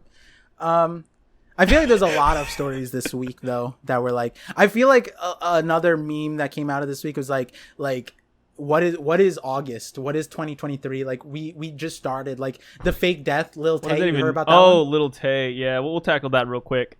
Yeah, because I gotta take a fat piss, so we gotta end this soon. But I mean, technically, that story was a fat piss. So yeah. I've heard about Lil Tay back when I think she just got famous or something. Yeah, but did you feel tied to her because she? No, I don't give a fuck about Lil Tay, dude. I don't care. She could be dead. She could be alive. I don't really have a horse. No. I meant when she became famous originally, an Asian Did I feel like I have superstar. a tie with her when she first became famous? Yeah. No. She was a rapper, I think. No, I didn't care whatsoever about Lil Tay. Making stereotype. Okay, I was just curious. Nah, I mean, because I was genuinely surprised. Heard about her, but that was it. When the name came up in the news, I was like, am I supposed to instantly remember? Because it felt like people are oh my god, Lil Tay's dead. I'm I'm all for mourning the death, right? But of anybody. But I was what? Who is Lil Tay, is that like, huh? I felt old. Like, I was like, wait, like, is this a rapper? Like a huge, like, is it like becoming a rapper? Yeah, maybe that's a bad assumption to have, but like, and then people are like, this girl from like 6 years ago. I'm like, why do you guys remember this? such a like meaning. Not no offense to Lil Tay, if you're listening. I felt like it was a meaningless. No, I don't think they should take offense to that. I mean, like, that's just how it is. The world is so big. Like, if they're not in your circle and they like pass away, you'll never know. It just kind of happens like that. Like, think about to anybody out there who's played like online video games. I'm sure we've all had like one friend that just like we don't talk to anymore, right? Like, maybe years ago we like saw them and talked to them every other day. They're in the fucking Xbox Live party, and now they're just dead. Like, you don't know. Why'd you have to make that so real? No, so I have a friend like that actually. Yeah, I have a friend like that just, passed away. It's like, dang, he just died in a car crash. That sucks. Yeah, I know. That's why I'm saying, why'd you have to make it so because it is real. Like, it happens. Like, think about it. Like, so I'm, I like to be grounded in reality. Sometimes if you don't catch up with people, you never know when just a bad accident takes them out.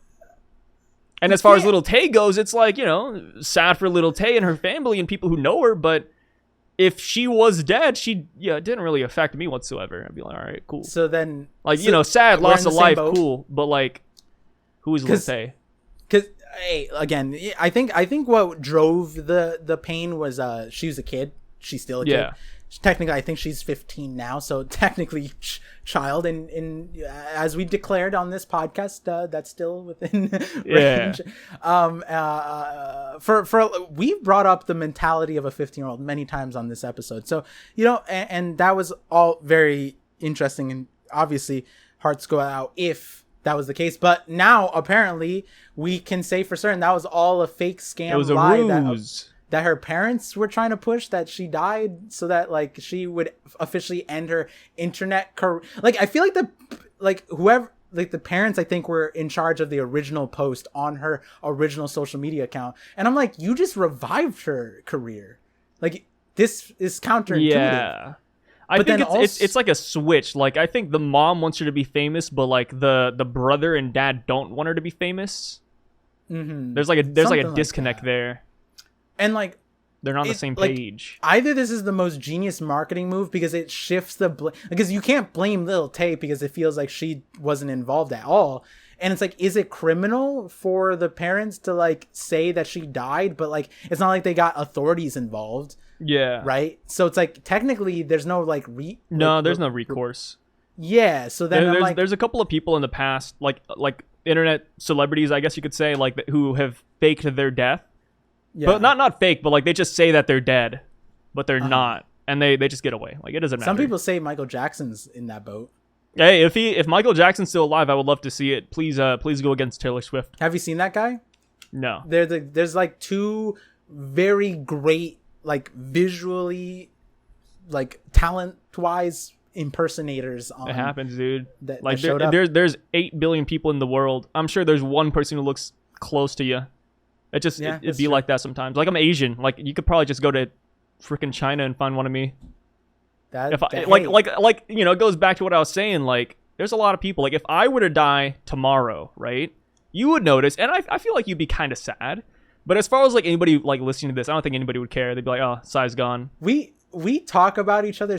I feel like it's almost bipolar. Like, some episodes are I'm not gonna be upset. If I died and nobody cared, I'd be like, all right, that's fair. Fine. And then on our One Piece things, it's like we talked about. It's like, if I told you I was dying, you'd fly out for me, and then it's like now it's like, a little bit of sad, depending on how you died, I'd also meme on you a little bit to keep the memory alive. I feel like the way we portray this scenario is so sporadic and spontaneous, and hey, maybe that's what life's about. Sometimes a little bit of an earthquake. Sometimes a battle here and there. Would you be okay if I memed on your death? I guess it would depend on how the death happened, right? Like, yeah. I mean, I feel like my wife wouldn't be happy, but like, would you be cool with it? Would like again, maybe okay, God forbid. Give me the Psy classic. Give me the classic hypothetical that you want. like God forbid you die of cancer, right? Uh-huh. Let's say in private, you know, Uh-huh. you're up in heaven. You come down, you see me taking a fat shit in the toilet, and I'm just like, dang, Par's such a loser for dying to cancer. Would you be upset? Uh-huh. That's not memeable though. Yeah, it's not That's kind of memeable. low. You know, Yeah, like that's that's low hanging I- fruit. That's low hanging fruit. I like let's I say I wouldn't be came up upset. with a I'd be fat joke. disappointed. I came up with a fat joke. Like, imagine the cancer joke was so good you got a laugh out of it. As like a spirit up in heaven or whatever. Would you be like, all right, fair enough? Like if I got a chuckle out of it. You gotta give me the hypothetical side. You Yeah, you gotta I'm sorry. Here, let me look up cancer jokes on my phone. Oh my god! Like I'm trying to think of one right now for you. Cancer jokes. I think it would Here we be go. like, 90 best cancer jokes of all time. Okay. This is a we said we'd close out these episodes in a way, and I feel like every single time we come up with a way, and then we just do it for one episode and then drop it. Oh, here we go. What if I go up to your son and I say, what's the difference between cancer and your dad? Your dad didn't beat cancer. Wait, I think I framed that wrong. That didn't make sense. It's like a dad beating joke. Yeah. Wait. Yeah. Yeah. But you didn't yeah. you don't beat your son. I don't want to put that upon you. But yeah. Wait, what? The delivery was wrong. The delivery was wrong. Well, it was framed for like, you know, telling this to like somebody else. Also, yeah, but also like, you know, that it joke, didn't fit this scenario exactly. So I had to like try to, you know, mix it a little bit. Yeah, because if you were making fun of me for beating like trying to like, that would be a different thing, right? But then you're just making fun of the victim while they're in trial.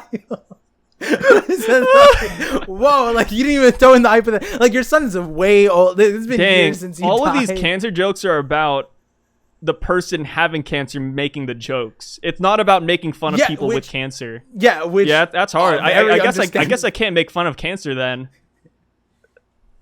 Like I could give you one. You need to die some other way so I can make fun of you, Par. Yeah, give me. It's too hard to come out top of the head. I've thought long and hard about these jokes. I've even handed off. I've told my wife so many. Like, listen, this is what needs to happen if God forbid. And my wife just like. I think one time she slapped me. Like one time she was just like, "Stop it." They're like, and "Don't jinx it," right? Well, it was like too close, and I'm like, yeah, and I'm like, yeah, you're right. Damn, and then that you know sucks. and then but the thing was, it's like my cancer did come back, and it was like, damn, and I was kind of in a weird mood. So then my wife was just like, it was like a motivational slap kind of thing. It was just like a get your head out of it, fuck it, you know, that kind of a thing. No, but, I feel like you got to be able to laugh about it, right? Yeah, that's my thing. And so like you can let the cancer beat you physically, but you can't let it beat you mentally. Like you, like how we like beat our sons. I knew you were like is it okay? Is it okay if I say this now? You were like, with your eyes, I could see you were like asking for permission. Yeah, I was like darting around. I was like, Par, you have the cancer. Give me the card. Yeah, you're like, please stick the punchline. Please stick the punchline. Yeah. I just needed you to run with it, right? Like, whenever I tell a cancer joke, I always got to like say, hey, don't worry, guys, Par has cancer. Like, I like nudge you on the shoulder. Like, hey, tell him, Par, what's up? You dying soon? Like, what's up, buddy? Like, you know what I mean? Is there a card they give to cancer patients like you? I did. I mean, after. Do you carry it around? For if you have I don't know if chemo they give it to you, but if you get radiation treatment, you do. So because it's possible that you get triggered by all the radioactive scanners that normally would sense like nukes, and so like airports or even going to like major cities, they have like some people wonder, like there's not a truck stop, but sometimes there are truck stops. It's because they have a scanner for radiation. Yeah, I could trigger that after the radiation cool. thing. So they gave me a card. You're like Superman. Yeah, and then it was also because if I threw up after my radiation, it was a natural disaster or something like that, or a natural like thing. So I had to call EPA or FEMA to come in and clean up the mess in hazmat suits. I have a really good question for you. Uh-huh. But I also need like 30 seconds to take a piss, so please talk to the people while I'm gone. Okay. Oh, this is how we're gonna do it. Yeah. I feel like, all right, go for it. I feel like it was also pooping. Like if you didn't discard your excrements in a proper way, you have to call FEMA. I think it's EPA. I think it's EPA or FEMA or both, and they have to come and clean it up, which was, you know, a whole interesting thing. I kind of forgot what I was gonna tell Sai about the thing. I remember the card. It was something I told my cousin when she was diagnosed. It's less helpful for her, but not less helpful for her, but the joke that I told my wife and then her was kind of like, it only kind of works if you're going to get into a fight, which, you know, I told my wife, like, hey, maybe I throw myself in this situation, I use the card. That's what I'm going to tell Sai about right now. But yeah, you know, that was a cool moment. I think I have, in my briefcase, I still have the card. I think I have it right here. Give me a second, guys. All right, I'm back. I was gonna say I think I have the card in my briefcase. Oh, because back in the day, I would when I got my radiation, I was in the city, so like I would go through these scanners often, whether it was car, whether it was subway, whether it was airport, and I literally was just like, I went to the radiation appointment with like 20 questions. And the guy, you know, he's usually supposed to debrief the people, which they were going to do. But normally, like, do you have any questions? And then I was like, yes. And I asked him a bunch. And he's like, damn, what the, like, are you my boss? Like, why are you quizzing me right now? This is great. Are you like a plant? Like, what happened here? And I was like, no, I'm just curious. Cause like, I know that they like scan you for radiation at the toll booths, right? And he's like, yeah, but like nobody really like, one, if they know about that, that's weird. And then two, they don't ask themselves. I'm like, oh, like I really care. And I don't have it here, but I have a Geiger meter, which measures radiation. So I brought that to the appointment. And I was like, oh no, I would just like, I want to know like if my like place would be radiation. So I have my Geiger meter. Can you tell me how to use it? And the guy was like, you bought a radiation. And then he whipped out his, cause it's like, he has to, cause it's, you know, this government buys it's like pulling out Pokemon cards. Yeah, and he was laughing because he was like, wait, like the handheld version, where'd you get this? And I was like, Amazon. And he's like, when did you buy it? I was like, yesterday. And in the city it's like same that's day shipping. Cool. Yeah, you guys have like your own conversations. Yeah, and so I was like, so do I get like a card, like because he has like a tag on him. He has like a thing that the US government requires that everybody who works at these labs has, because they have a cap on how much radiation. They have a cap on how much radiation they're allowed to be exposed to in a year. And so when they hit that limit, they are no longer allowed to work. They're still compensated for the entire year. But for example, they're not allowed to go on flights because when you're on flights, you are exposed to radiation as well. Any flight. And it's just that normally on most flights, you're not exposed to enough radiation to cause cancer. But at his level, yes, you are. So you're not allowed to go past that level because then it risks cancer. So flights, you know, that causes it. So I was asking him, do I get a card like you? And he's like, you do. Most people don't. I was like, yeah, but like, I feel like I need that because, and then I told him, I was like, you know, like I'm brown. So like they stop me anyways. And so like, if they need a tag on a nuke charge on a brown guy, and the guy was just like looking at me, and just like, easy. And then he handed me my card and I was just like, yeah, like, you know, it's just an issue. They stopped me when I was like 4 years old at the airport. And he's like, 4? And I was like, yeah, you seem like my well deserved. You're terrorist, man. Come on. And hey, just like Luffy. Did you have any paraphernalia or anything on you when you were a kid? 4 years old? No, I think I had light up shoes. No, that's the real crime. I like to imagine it wasn't even your skin color. It was just the shoes. They're like, oh god, this guy's a maniac. No, like real situation because afterwards, you know, when we got stopped, my dad, it was me and my dad, like, but we got held separately. But my dad, he always dressed professionally, right? And he was because he didn't want to give them any excuse for them to like think that any other reason, right? So for the same logic was applied to me, and they're like, oh, listen, like you can't have anything fun. Like you have to dress like a proper like adult now. Like, and I'm like, no light up shoes. So I remember after that, like I couldn't have anything flashy because then it would like draw attraction, and then more attraction means that they're gonna stop you. And I'm like, you know, as a kid, I was like, that makes sense. And so, you know, I stopped. I didn't get to wear everything that I wanted to, which, you know, so sad. Yeah, not exactly the most important thing. Like airport attire wasn't there. It's just kind of the behavior of it. I don't know where my card is. It might be in my other desk, because I left all my medical stuff at my other place. But the story I wanted to tell you, you asked me about cancer cards that I hand out. I always joke with my wife and tell her so many things. Like I literally tell her, oh, so for example, this is a funny one. This happened recently. A company that we could possibly be sponsored by in the near future. Oh wow.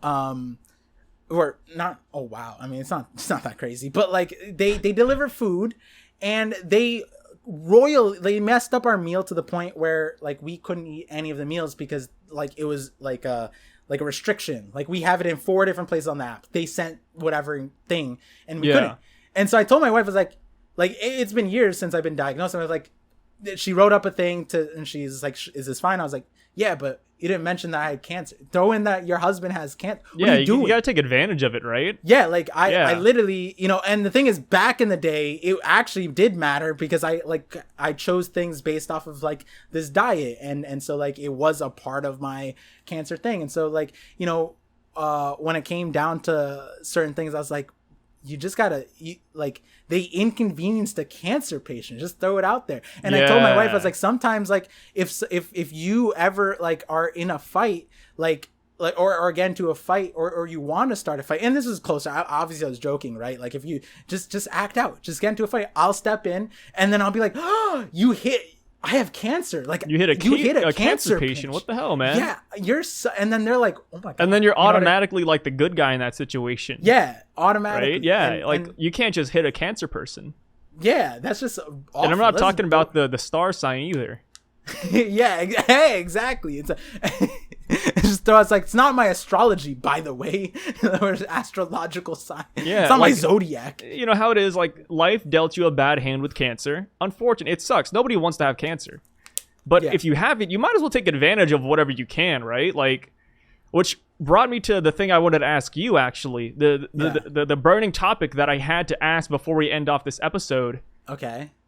Do you have a make-a-wish that you want to fulfill? Like, did I ever think of one? Yeah. Like, you know, like, damn, I have cancer. Like, is there like a celebrity you wanted to meet before you die or anything? Because, you know, I don't know if I'd take advantage of it, but I would want to meet Gordon Ramsay. I think that's like my one celebrity that I really want to meet one day. I don't know why it just clicked in my head just now. Like Make-A-Wish is usually like meeting people now I think about it, because because you can't get like $1 million. Like what are you gonna spend it on?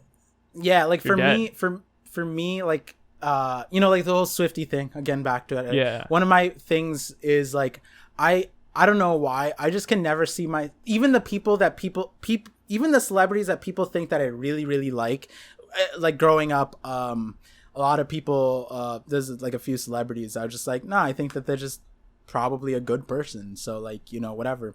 But like even the people that like I'm a fan of, or their celebrity that I I don't buy merch really that often.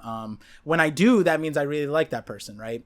I don't really care. Like if I met that person, it's like, yeah, I'd be like, wow, this is cool, right? But I'm just like, never meet your heroes. It's not even that. I feel like people are just like, at the end of the day, there's a few people that I do want to meet, and I feel like they're not even celebrities. They're just like people that I read about, and I feel like they're just geniuses. I thought you were gonna say like just like a Starbucks worker. No, or like they're just like something interested me. Like they're super smart, or they did something uncharacteristic of like a human being. Like they're just that good. I would want to meet them. But as far as like a Make-A-Wish, I think the first thought that came to my mind, and I feel like this is the only thing that I thought of when if I was if when there was a situation, a point where, hey, maybe I don't have that much time in a certain type of scope, because we don't necessarily know how aggressive the situation is, all that stuff. If it recurs again, then it's like, that's an issue. And then also we didn't know, for example, I have to get a scan even now that's about to be my 5-year mark, and we still have to get full body scans, and I'm getting a specific chest scan next week, I think, in order to like confidently suggest that my cancer did not spread, because at the end of the day they still can't be confident based off of some of my testing that it didn't spread. There's a thing in my thing this entire time that's like, it makes the most sense that it spread. We just can't find it. Yeah. Maybe it's in multiple places and it's so minuscule that it's like we can't see it in imaging. But so 5 years out, I still have to get that, right? So that it being spread, one of the big lymph nodes that they ended up removing was right over my like lungs. It was like right over here. So they didn't know necessarily if it was considered leaving I forgot what the localized. They determined it was considered localized, and it didn't like impede in any of my chest cavity area, even though it was in that area. And the thought that came to mind was traveling. I just wanted to like go travel with my wife, because I don't know, I just feel like experiences, not like I don't want to be at like all these. I always like traveling to places where people aren't. Like, so when if someone tells me tourist season's, then I'm like, I'm not going during tourist season. Like I always go like wherever it's like sort of okay to go, you know, no storms, you know, maybe there's a festival, maybe there's a cultural thing. We went to Mexico off season, and then we got like 3 festivals happened, and I'm like, that's dope. We went to Colombia, there was like a festival, there was like a animal thing, and there were riots, and the riots were like, yo, like if we had riots, they'd be scary, but their riots were cool. Their riots were like cool, they were peaceful. Amazing. Yeah, it was obviously a riot. They were having riots for like human rights, which I was like, yo, no, we don't need that. They were like their speakers were like not crazy. They were having music and dancing, and the police were peaceful. And I'm like, yo, and they were going against the government. I'm like, wait, this is not normal. And the media, I remember reading the news. Me and my friends that were there, we were reading the news, and we're like, oh, we have to cancel today's plans because like blah, blah, blah, like the riots are happening. Which there were places where it was dangerous for you to go to, but so then me and my friend, so we left our wives at the hotel room, and we just kind of went out because we were like, oh, it's probably safer if we just go. And then we went outside, and we're like, wait, this is safe. Like, this isn't the kind of riot. And so we all just went out, and we were just out and about. And I'm like, wow, this is great. So I don't know, traveling would be, if you could make a wish, it'd be like, I would want to go all over the world. Not on a cruise. A lot of people. You want to go? What about seeing the Titanic? Nah. No, you wouldn't want to see that? Damn. But I do want to go to Finland. I don't know how I pronounce it. Newfoundland. You know, the place that the place where they left for the docks to Titanic is Newfoundland. That's how they pronounce Newfoundland. It. Yeah, but it's spelled Found land. So that's where you'd want to go? I want to go there now because that is called Iceberg Alley, and apparently overnight, like literally, what day does it say? Friday. So I think it was Tuesday into Wednesday. Overnight, an iceberg the size of London showed up off the coast and just melted on the thing and created waves. I'm like, how does a city-sized iceberg just appear? And then they called it Iceberg Alley, and I'm like, wait, I kind of want to see that. Once. So I want to see an iceberg. So it's just like a random occurrence, just an iceberg just pops up. It's well. Surprise, surprise, that's where the Titanic sunk. Surprise, surprise, the Titanic sunk because an iceberg alley. Yes, random icebergs show up in that alley. It's just like an alley. You never know when you're about to get mugged. The muggers in this case are the icebergs. And in this case, the problem wasn't necessarily the iceberg. It was the size of the iceberg. It was like, London? Multiple sources said, I'm like, which London? Like, are we talking about major city? Like, how small is London? Like, I was so confused. And they were like, nope, London just showed up on the coast. And it was just passing by. And no, it didn't just pass by. It melted. It died. There was videos of it just crumbling. What happened to the shoreline? Did they did all the water get raised or something?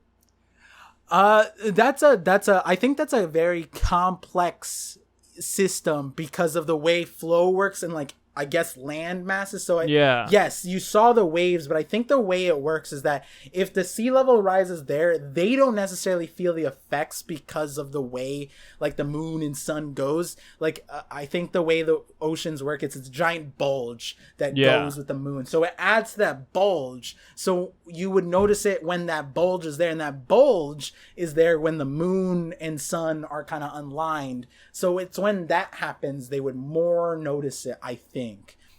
Can't say for certain, but we are seeing some like low tides in New York. People are like, yo, where did this where the water go? Yeah, maybe everybody just flushed at once.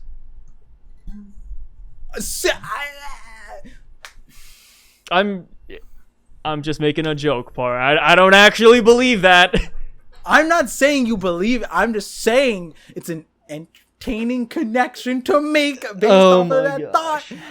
I'm just saying we could have been friends, okay, Sai? And with that guys, you know, we a lot of people watch the podcast, which, hey, if I clip this out, and I forget what I wanted to clip out. I think it was Taylor Swift. Something. I want to clip out something.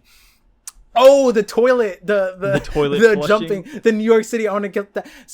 But I think we are starting to get. I saw a few comments that didn't sound like they're from our community, the One Piece anime community, and a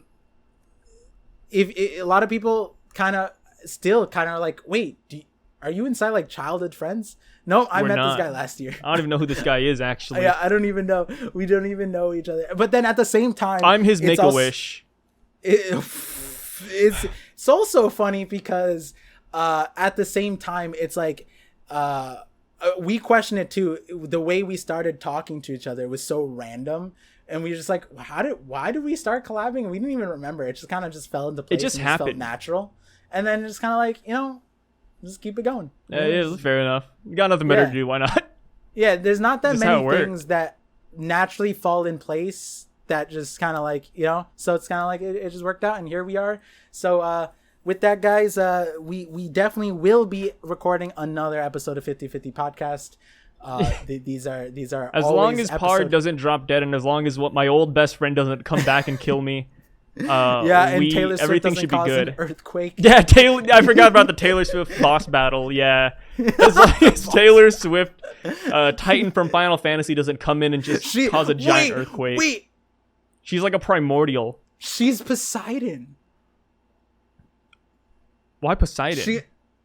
In One Piece, the ancient weapon, the power to sink the earth through earthquakes. Poseidon. That is what Taylor Swift is. Wait, I'm about to make a theory. It's a short. Wait, this is a real thing. Poseidon was the god of earthquakes. Did you know that? Wait, why are you just looking at me? I wanted to hit you with the Mitch McConnell for a minute. Poseidon was also the god of like Pegasus too, which also kind of fits Taylor Swift. So wait, does no other god actually cause earthquakes? No, it was Poseidon. So a lot of people forget that because he's like the ocean person, but they don't remember. Earth shaker. Yeah, because the ocean, skies, and underworld were just the realms that the three gods took. they were given essentially through whatever means or whatever story. And so he was the earthquake person first and god of horses, which caused stampedes and earthquakes and rumblings, and then became the ocean god, and those transitioned into Pegasus. I think he needs to be nerfed. And tsunamis and like stuff like giving that. this dude water is already like huge. Yeah. I don't feel like Poseidon has any business in the earthquake industry. Yeah, in a lot of ways, I feel like Poseidon got the big stick there. He had the biggest stick. In the straw. I don't think he needs it, but it only happens when he's mad, apparently. Yeah, Zeus had the clout though of the sky. The sky is pretty good clout, but like yeah, I like Hades. like, I was always a big fan of like the underworld. Yeah, Hades is cool. I like Hades. Yeah. Hades retcon that the Romans did, so that was kind of fun. But earthquakes, because you probably though, like the Greek Hades, probably not the Roman. Yeah, I'm not well versed in it anymore, but all I know is that underworld cool. Yeah, they kind of separated. Because in Greek mythology, Hades was the name of underworld and the god.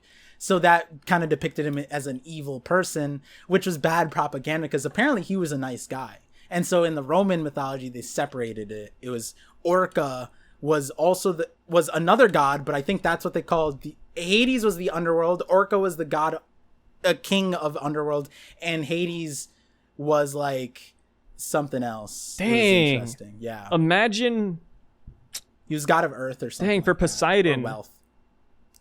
you could technically Pluto, get a giant tsunami and like make all of the earth moist and then cause an earthquake. And just like how a soggy cookie crumbles, the earth would just disintegrate. The earth is already moist. He can make it wetter. Like, I don't know if you've heard how we describe the earth. It's a wet rock. Like it means like most of the earth is wet. Like besides like deserts, sort of like there's water. Poseidon can get it done. He can get her done. Yeah. I mean, I'm still not a big fan of Poseidon. I think the way he looks in like mythology and just every form of media, he just looks kind of lame. Shirahoshi's kind of all right. No. Who wants to be a water boy? Water boy? Wait, Shirahoshi's a water girl, mermaid. Well, yeah, but not everybody's gonna get that reference, so I don't even want to go there. You know, like yeah. we can't bring in like abstract 99% of our podcast at the moment would get the reference. Well, yeah. Don't Okay, so act like Shirahoshi's like reference. like a 15-year-old girl that's like a mermaid. It's like imagine like a Japanese Ariel, right? That's who Shirahoshi is. I think a lot better than but even still, like, I'm not a big fan of mermaids though. Fair. Like I there's something about like water people that I just don't like. I like the statues of Poseidon. I think it's because I fish a lot. I like fishing. So wouldn't that make you like the stuff, the depictions? I like killing the fish and like, you know, capturing them. I'm not like, you know, I don't bring my catches home and I'm like, wow, this is beautiful. It's more like, wow, this is great. Let's eat it up, you know? That's interesting. It's funny because I love fishing, but I don't eat seafood. So like when I fished, I always just gave the food to other people on the dock or like family or whatever. Yeah. So I like my uncle who took me fishing. He's like, he said I'm the weirdest fisherman that he knew, because he's like, you're really good at fishing and you really like it, but which is like such a hard thing to find, which is why he liked going out with me, you know, like and finding someone with time and whatever, and then but I don't eat it, and he's like, you know, at least you have the other two requirements. Like other people eat it, but they don't like fishing, and it's like, why don't you like fishing? Or then they don't. Fishing's cool. Like, it's time consuming. Yeah. So, you know, as a kid, it was a thing. And then I was just like, you know, I like fishing. I like fish. I'm not the biggest, you know, I don't like being in the water with fish because they they're too touchy feely. You know what I mean? I don't like being nibbled on. And Yeah. then in terms of eating, it's not my favorite taste, and that's created the theory. I feel like we theorized about it on this podcast, but also in my friends. A lot of my friends have heard and have experienced these stories with me, and they've come to the conclusion that I'm probably like part fish or something like that. It's probably like something where, Hey, hopefully like, you're not fish, a crustacean. Crustaceans are not fish. Yeah, they're not fish, technically. but like I'm just saying, Yeah. crustaceans. I hate crustaceans. They're not safe around me. I love crustaceans so much that I tear off all their limbs. See, that for me when I was a kid, and again, I was this kid, 5 or 6, when my parents tried to feed me lobster because it was this I can't believe that delicacy. I was like, ew, you're eating cockroaches, you're eating bugs, and they were You're like, such a "What are you-" buzzkill. I can't believe, like, that's another reason why I don't think Kid, me and you would get together. I'd be And- over here like eating lobster, then you're like, that's a cockroach sign. And then And I my- would look my- at you and I just like whip out my cock. Like I'd be like, brother, what's up? My favorite part of that story was that was something that indicated to me that like I literally just made shit up.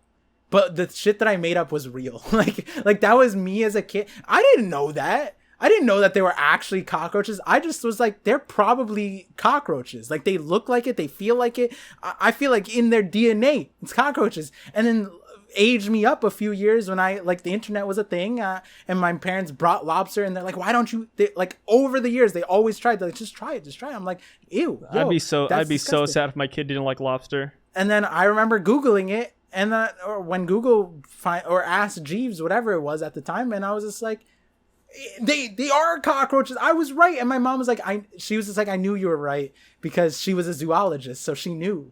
And I'm like, so you just gaslit me this entire time? She's like, no, I just didn't say anything. I'd gaslight Because my you're kid right. too. Yeah, which is like, but so I feel to like me, that's I'm like, fair. It's like you're trying to save them from being ostracized from like the world. ostracized from the world. Yeah. That's fun. Because I was more real. All those things are fads. All those things are fads, Sai. You're just a temporal person, all right? Like tempura, all right? Because That's fine by me. Like, let me tell you, lobster's 50, 60 years ago, delicious. lobster was peasant food. Oh yeah, Lobsters and they were living the life. Let me tell you. No, slaves were getting compensated in lobsters, and we have written things that said, "Please, no lobster" in the contracts. No that way. indentured servants Wait, got. is that They were like, real? "Don't compensate me in lobster." That's No literally more a thing. lobster. That's Get it away literally a from me. thing. Because it was for. It was like just torture. And then No, lobster's a I delicacy guess now. they couldn't give it to poor people anymore, and then the rich people, who at the time there was a type, they were like, you know what, let me try it. Oh wow, this is a delicacy. And then they just flipped the script, and Yeah, now they're all of a like, sudden man, it's you didn't put expensive. butter on this. You didn't put butter, Yeah, lemon, it's salt, crazy. pepper. Like, come on, you didn't season that up. It's crazy. No wonder why you didn't like that food. Nah, seafood's and then great. you know what's also a thing. I remember What's up? at the time of knowing that they're a cockroach, I also felt bad. I didn't even know that this is how they cook Why'd them. you feel bad? Because the way that they die is they just get boiled alive. And I'm like, yeah. because that red lobster, I'm like, wait, red lobster, they come out red, but in the tank they're like brown. What do they do in between? No way you feel bad for the lobsters. I didn't feel bad, but that was like, in the because my parents are Asian, I had to give them a plethora of reasons. And so one of them was like, how this isn't so in our culture, there's a halal, which is basically the same thing as kosher. And what that essentially means is you can only eat meat that is able to be humanely killed along with the prayer. So meaning certain, like, pigs are haram because you can't kill them in a way that it's an instant death. Whereas a lot of the other animals, you can cut their jugular and their other thing all at the same time, so it completely shuts off their brain and their pain, and they're dead instantly, right? So that is kosher and halal, the same thing. And so then again, I'm like, wait, you're boiling the lobster alive. Technically, this is the least humane thing. And my parents, well, not my dad, but my mom, more religious, and I'm like, hey, listen, this is the reason behind the laws in your thing. You're just breaking the laws. I'm abiding by them. What's humane about boiling something alive? And then she was just like, she would just be like, he's right, but lobster's so good. Yeah, And I'm lobster's good, man. You gotta break She it still sometimes. eats You gotta, lobster. gotta get around it. I love See, memeing on that's on why village that's stuff. why I don't think we get along as kids, because like I was the kid that tore off the lobster's claws while they were alive and just stabbed them with it. See, I when it comes to like see, no, you're different though. You're different because we I forget what episode it was. You were out here pulling apart think limbs of ants. Yeah, and I think I spiders and shit. described it before about like how I play with like lobsters and crawfish Spiders and and crabs. crabs. Same thing. It's like basically spiders and crabs. They're different, Par. They're the same thing. They're literally They're the so same thing. different. There are literally spider crabs. That's fine. Crab spiders. Yeah, They're that's the totally same fine. They're family. different to me though. They're They're the same very family. different to me. I'm pretty sure they taste It's the like same. it's like lobster and cockroach. Like sure they might share some DNA, but like How do you know? People eat cockroaches. What? They yeah, probably people do taste eat like lobster. cockroaches. Yeah, no, people eat cockroaches. But let me tell you, I'm not going to. I only like lobster. That's how it is. Like it's like Italian food. I've never had Italian food, but I don't like Italian food.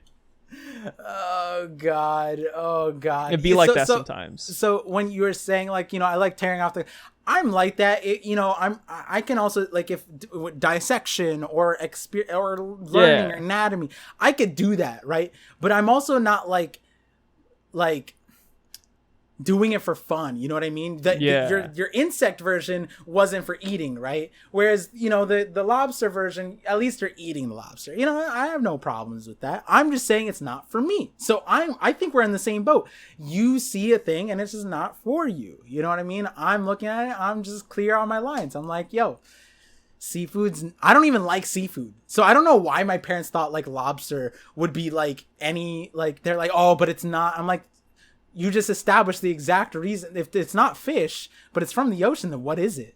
And then, you know, they never asked the question. But 5-year-old Par, he theorized, and he said he looked at it. He maybe even spoke. I think looked my at the heart tank. would break as a dad if my son ever said that to me. If my son ever came up to me one day and said, "Dad, that's a sea cockroach," I'd be like, "Son, you're gonna have to find new parents." Yeah, I Like, remember it's the game. waiter. The waiter was delivering the thing, and then I forget what, because you know, like waitresses, they like to be playful with the kids or whatever. No way! Did you scream cock right when No. he walked up? Cock, cock, cock! No, like I don't know what kind of kid you were. I was literate. All right, I don't know what I was just saying one Just word, shouting like a one goddamn- word over and over at the top of your I'm not like lungs, pointing at Kakuman him. or some shit like that. No, like the waiter came over and like I'm like coloring on the thing. I think I was kind of like this kid. I like the menus that we color on them or do like the puzzles. So I would always prioritize that was over fire. eating. Yeah. And sometimes I feel like I remember, and I don't know for certain, I would stall ordering because the thing was super easy to do. So if I was like on the last part of the word puzzle and I couldn't solve it, I would be like, I don't deserve to eat. Like, no, I'm gonna wait until I'm done. Stop it. And so like I feel like I remember at Red Lobster, the waiter was like being playful. And he's like, oh, are you trying to decide, like, do you want the lobster? I'm like, I don't want the sea roach. What are you talking about? And then I feel like I remember the waiter being like visually disturbed at what I said. And I'm like, I feel like I remember saying like, they ordered the roaches. All right. Don't bring me into this shit. Like I remember saying shit. Man. Not like that, but like in that energy. I'd be so disrespectful, sad. but like a kid. Like even you as know? a waiter, I'd like look down at the kid. I'm like, man, this guy needs to be put down.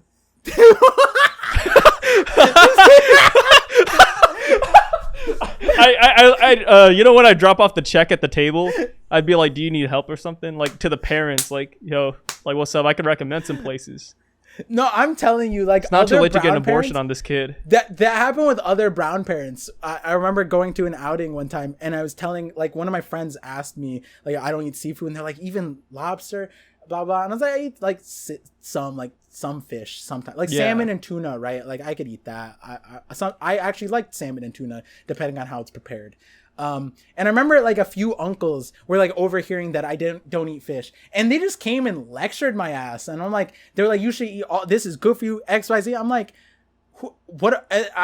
This is when I was older. I was like, what about the mercury, huh? What about this, huh?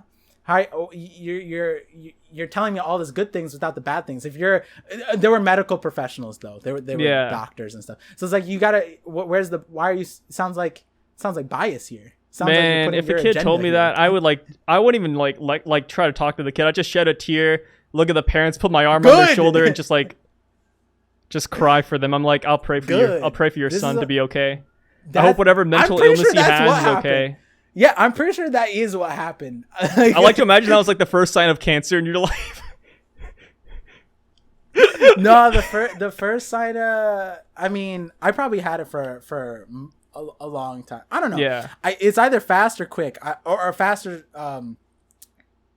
At the age I got it, it would make sense for it to be there for like a long ass time. My doctor said it's probably there for 2 years, so it is there. But I like to think that my line of thinking was what allowed me to diagnose myself, because there's many people who would have said exactly what I said and had an adult be like, you're full of shit. You don't know what you're talking about.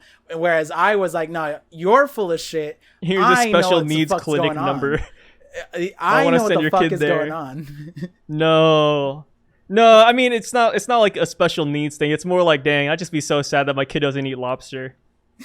That would actually break my heart. Like, Let as it be somebody on who record fishes a that lot, Sai I'd would just be like, send damn. his child to an institution for not liking lobster. He would institutionalize his No, child. like now you got me thinking. Like, I feel like eventually I need to show my kid the ways of the world. Like, I gotta show him to like my to, parents did that. eat lobster, eat fish. Like, I'm gonna force it I did upon all him. Like, that. that's definitely what I'm gonna do now. Like, I gotta Yeah. like start You making don't it think my a parents thing. tried to force me? My mom hid. No. so I I'm hated gonna do shrimp. like subliminal My mom messaging hid- so that my my kid's mom never a hid vegan or shrimp anything like that in either. my food multiple times. Like sometimes it's ground Yeah. meats, right? Chicken, whatever. She put shrimp in it, and she thought that I wouldn't notice because meat. And I'm like, That's not a first good way to bite, do tasted it.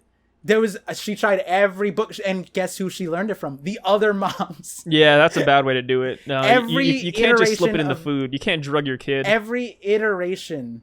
But you just said you would force feed them. No, force feed them's the wrong way to put it. I would do a lot of subliminal messaging. I would do so much they would do subliminal that too. messaging.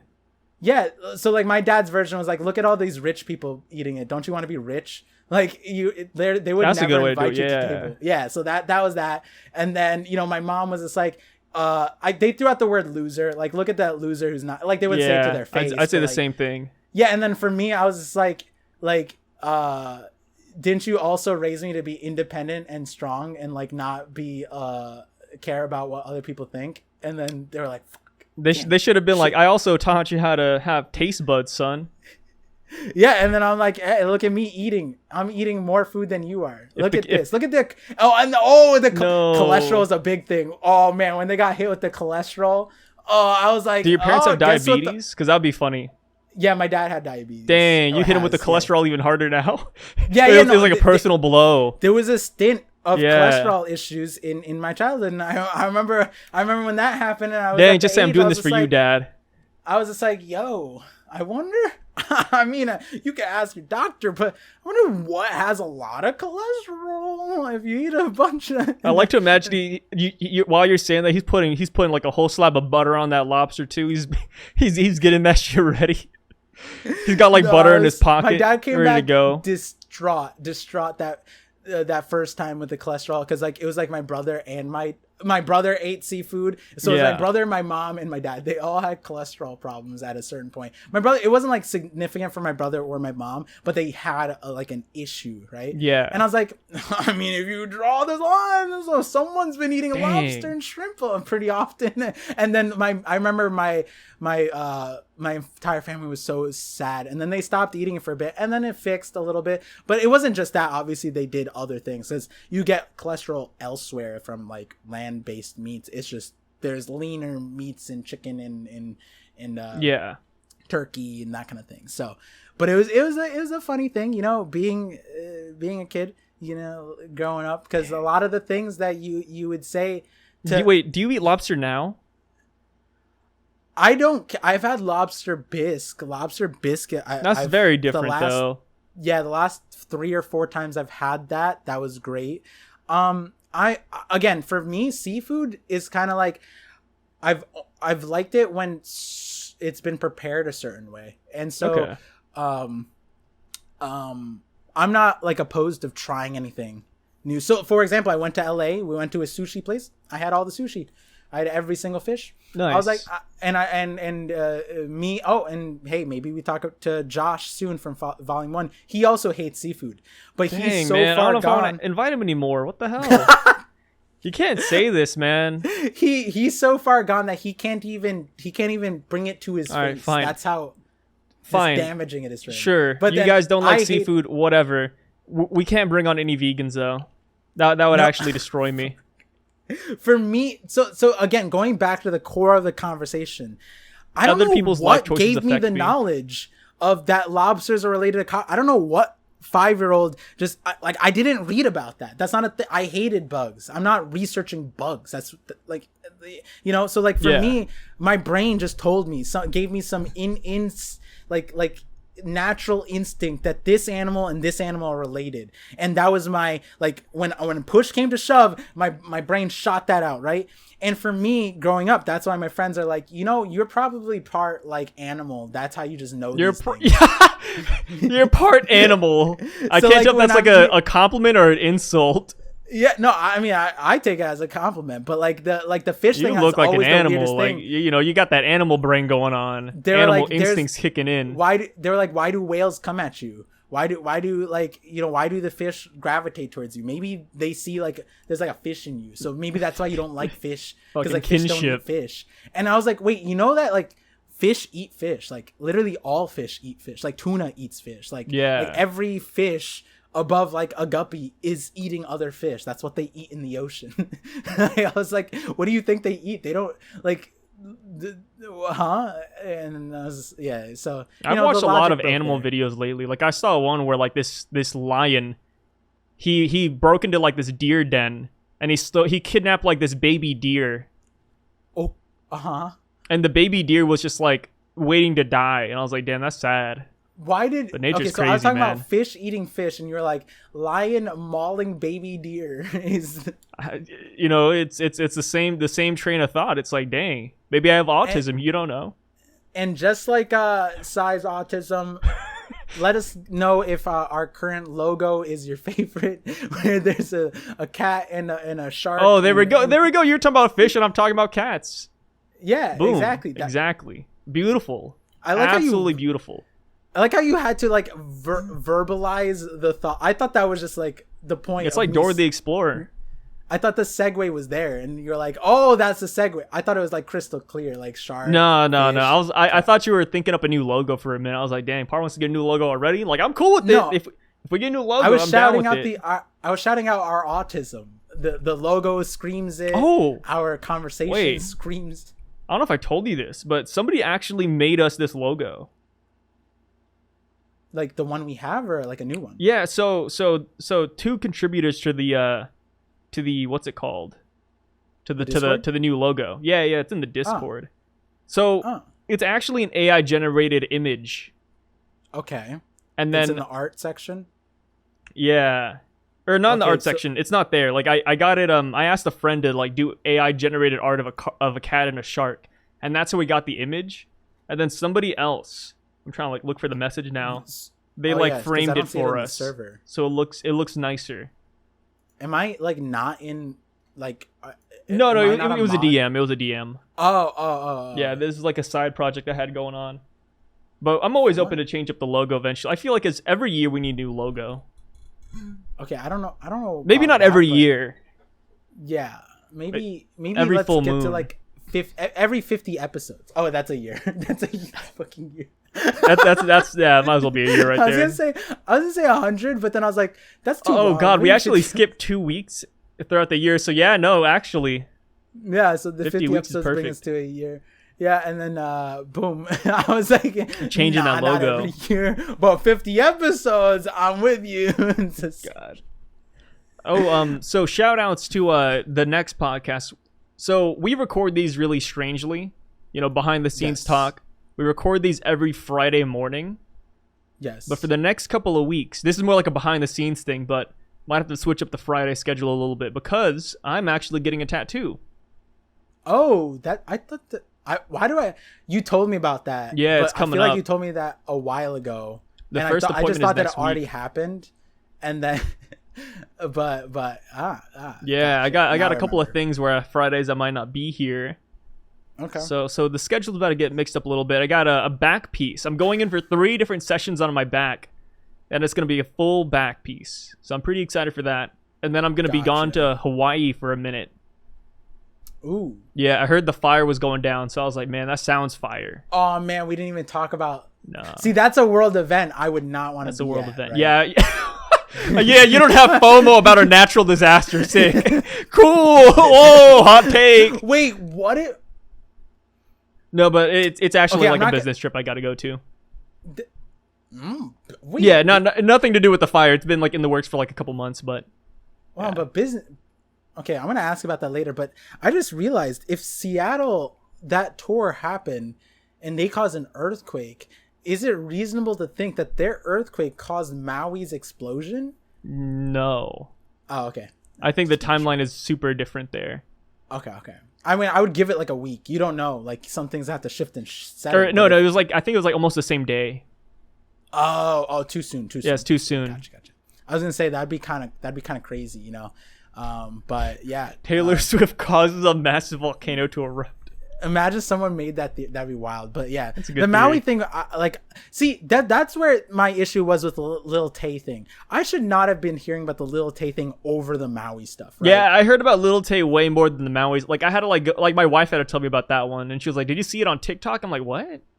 Like, Yeah, I've the been seeing Maui but nothing stuff- but Lil Tay.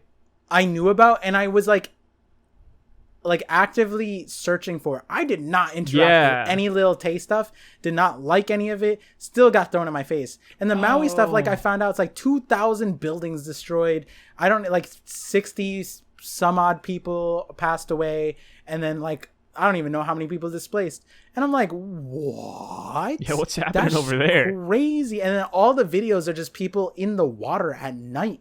That is like my biggest fear. And then the land is on fire. And I'm like, this is just straight out of like an anime. Like this is crazy. It's a Kainu awakening, is what I call Yeah, it's a it. punk hazard. It's crazy. Yeah, Like, something's going on yeah. over there. yeah. Dang. Hopefully the Maui stuff settles out Yeah, before hopefully. you go there. You have a safe trip. Everyone wish Sai a safe trip. Oh my god, I'll be fine. I'm more worried about the people right now than my trip to Honolulu in a month. Well, I'm not trying to conflate your situation to the Maui situation. I just mean that I hope that when you're there or while you're traveling, nothing happens. Yeah, fair. We have artists creating earthquakes and volcanoes erupting. There's a lot of shit in I'm between. great that at can happen. avoiding danger. Why are you jinxing it? I don't believe in have- jinxing. So many people are like, "Oh, you're gonna jinx it." Like, brother, I don't believe in jinxing. That's not a real thing. Oh my god! I feel like there's so many. I feel like there's so many things in your life that we could probably just be like, "Yeah, you jinxed that one." No, I don't. Even if it You- does happen, it's not even. It's not a jinx. It's bad RNG. That's all it is. Okay, that's fair. But you don't think that RNG I'm not superstitious. is guided by variables in the algorithm? Because that's how I see it a little bit. No. Like there's RNG, but then there's also like it's like League of Legends. It's RNG, but then you could also have the RNG in your favor if you choose the right champions, right? You know Well, what yeah, I you mean? could switch up the statistics, but jinxing's not gonna change anything. Yeah. No, okay, fine. I'll never use the word jinxing ever. Thank again in you, your Par. presence. That's all I've been asking for the past 2 Like years. you know as well as I do that I don't believe in that thing. I'm just using it as a cultural kind of word. You know what I mean? Like that's Yeah. all it was there. I can't wait till Jeez. it's ironic though, and I just like actually. All get I in want to do is trouble. wish you the best. That's all I wanted. Okay, I hope the RNG Jesus is in your favor, and you're like, fuck that. I was like, well, okay. Watch, I'm never gonna come back from Hawaii. That's where I die. Are you gonna bring your recording stuff just in case? Just in case, I've been thinking about like if I want to get a laptop or not, but I'm already spending so much money on this tattoo. I can't afford a laptop. That's fair. Yeah, laptop. Expensive. I could. Yeah, you probably because my setup is I don't need the laptop. I just need my phone, and then I use Yeah. my home station. I could tell you how to do that, but we'll figure out how it is. Looking forward to the. I'm gonna visit tattoo reveal. Gonna visit some cool places. like the You ocean. could do. Are you gonna do a tattoo reveal for the Patreon members? Because then we at the end of the Tattoo call. reveal? Yeah. It won't be done until after that trip though. Yeah. The last date for the tattoo is September 29th. I've been seeing a bunch of tattoos that low key like art. Like there's this one TikTok account that's been highlighting really awesome tattoo artists across the world with awesome art, and they're so good that even though like from a health standpoint and just like I don't necessarily I wanted tattoos at a certain point, but then the health thing I was like this isn't meh. But I low key I'm like this art's kind of sick. So, I'm excited to see what you got because you already have some dope. I hope it's pieces. good. Yeah. I don't know what design I'm going to get yet, but it's coming up next week. Told me. Yeah. I mean, I know the general idea, but I haven't seen like the finalized thing. I just told him, like I want something like this. And then I trust the artist. Like he does really good art. He's one of those guys. Yeah, he's one of those guys. Like I'm not really too worried. Like I don't think I'm going to walk out with like butt cheeks and a PP on my back. Yeah, that makes sense. Yeah. So hey, maybe we decide to do that as a Patreon reveal. We do at the very end. My back tattoo. Yeah. I imagine a lot of because that's what a lot of podcasts do, where they just like they have the paywalled version, but the paywalled version makes sense, right? Like because it's kind of like that part's a little weird, Not a little weird. I'm not saying it's like just starting an OnlyFans, like yeah, exactly. OnlyFans, but on Patreon, it's like we are I'm just gonna stop it there. Thank you guys for tuning into the podcast. Appreciate it, guys. Thank you so much. See you guys next time. Definitely comment, share. Look forward to updates about possibly a TikTok channel or Reel channel where clips of this will come up, because I might be in the works of. If we do the clips, they might be on this channel just to boost the algorithm on our side, but we'll see. Oh, yeah. YouTube's what do they say nowadays? Like YouTube's a fickle bitch. I've never heard that, but you know what? Let me know if you guys have heard that. So yeah, let us know down below. Is that your favorite YouTube catchphrase?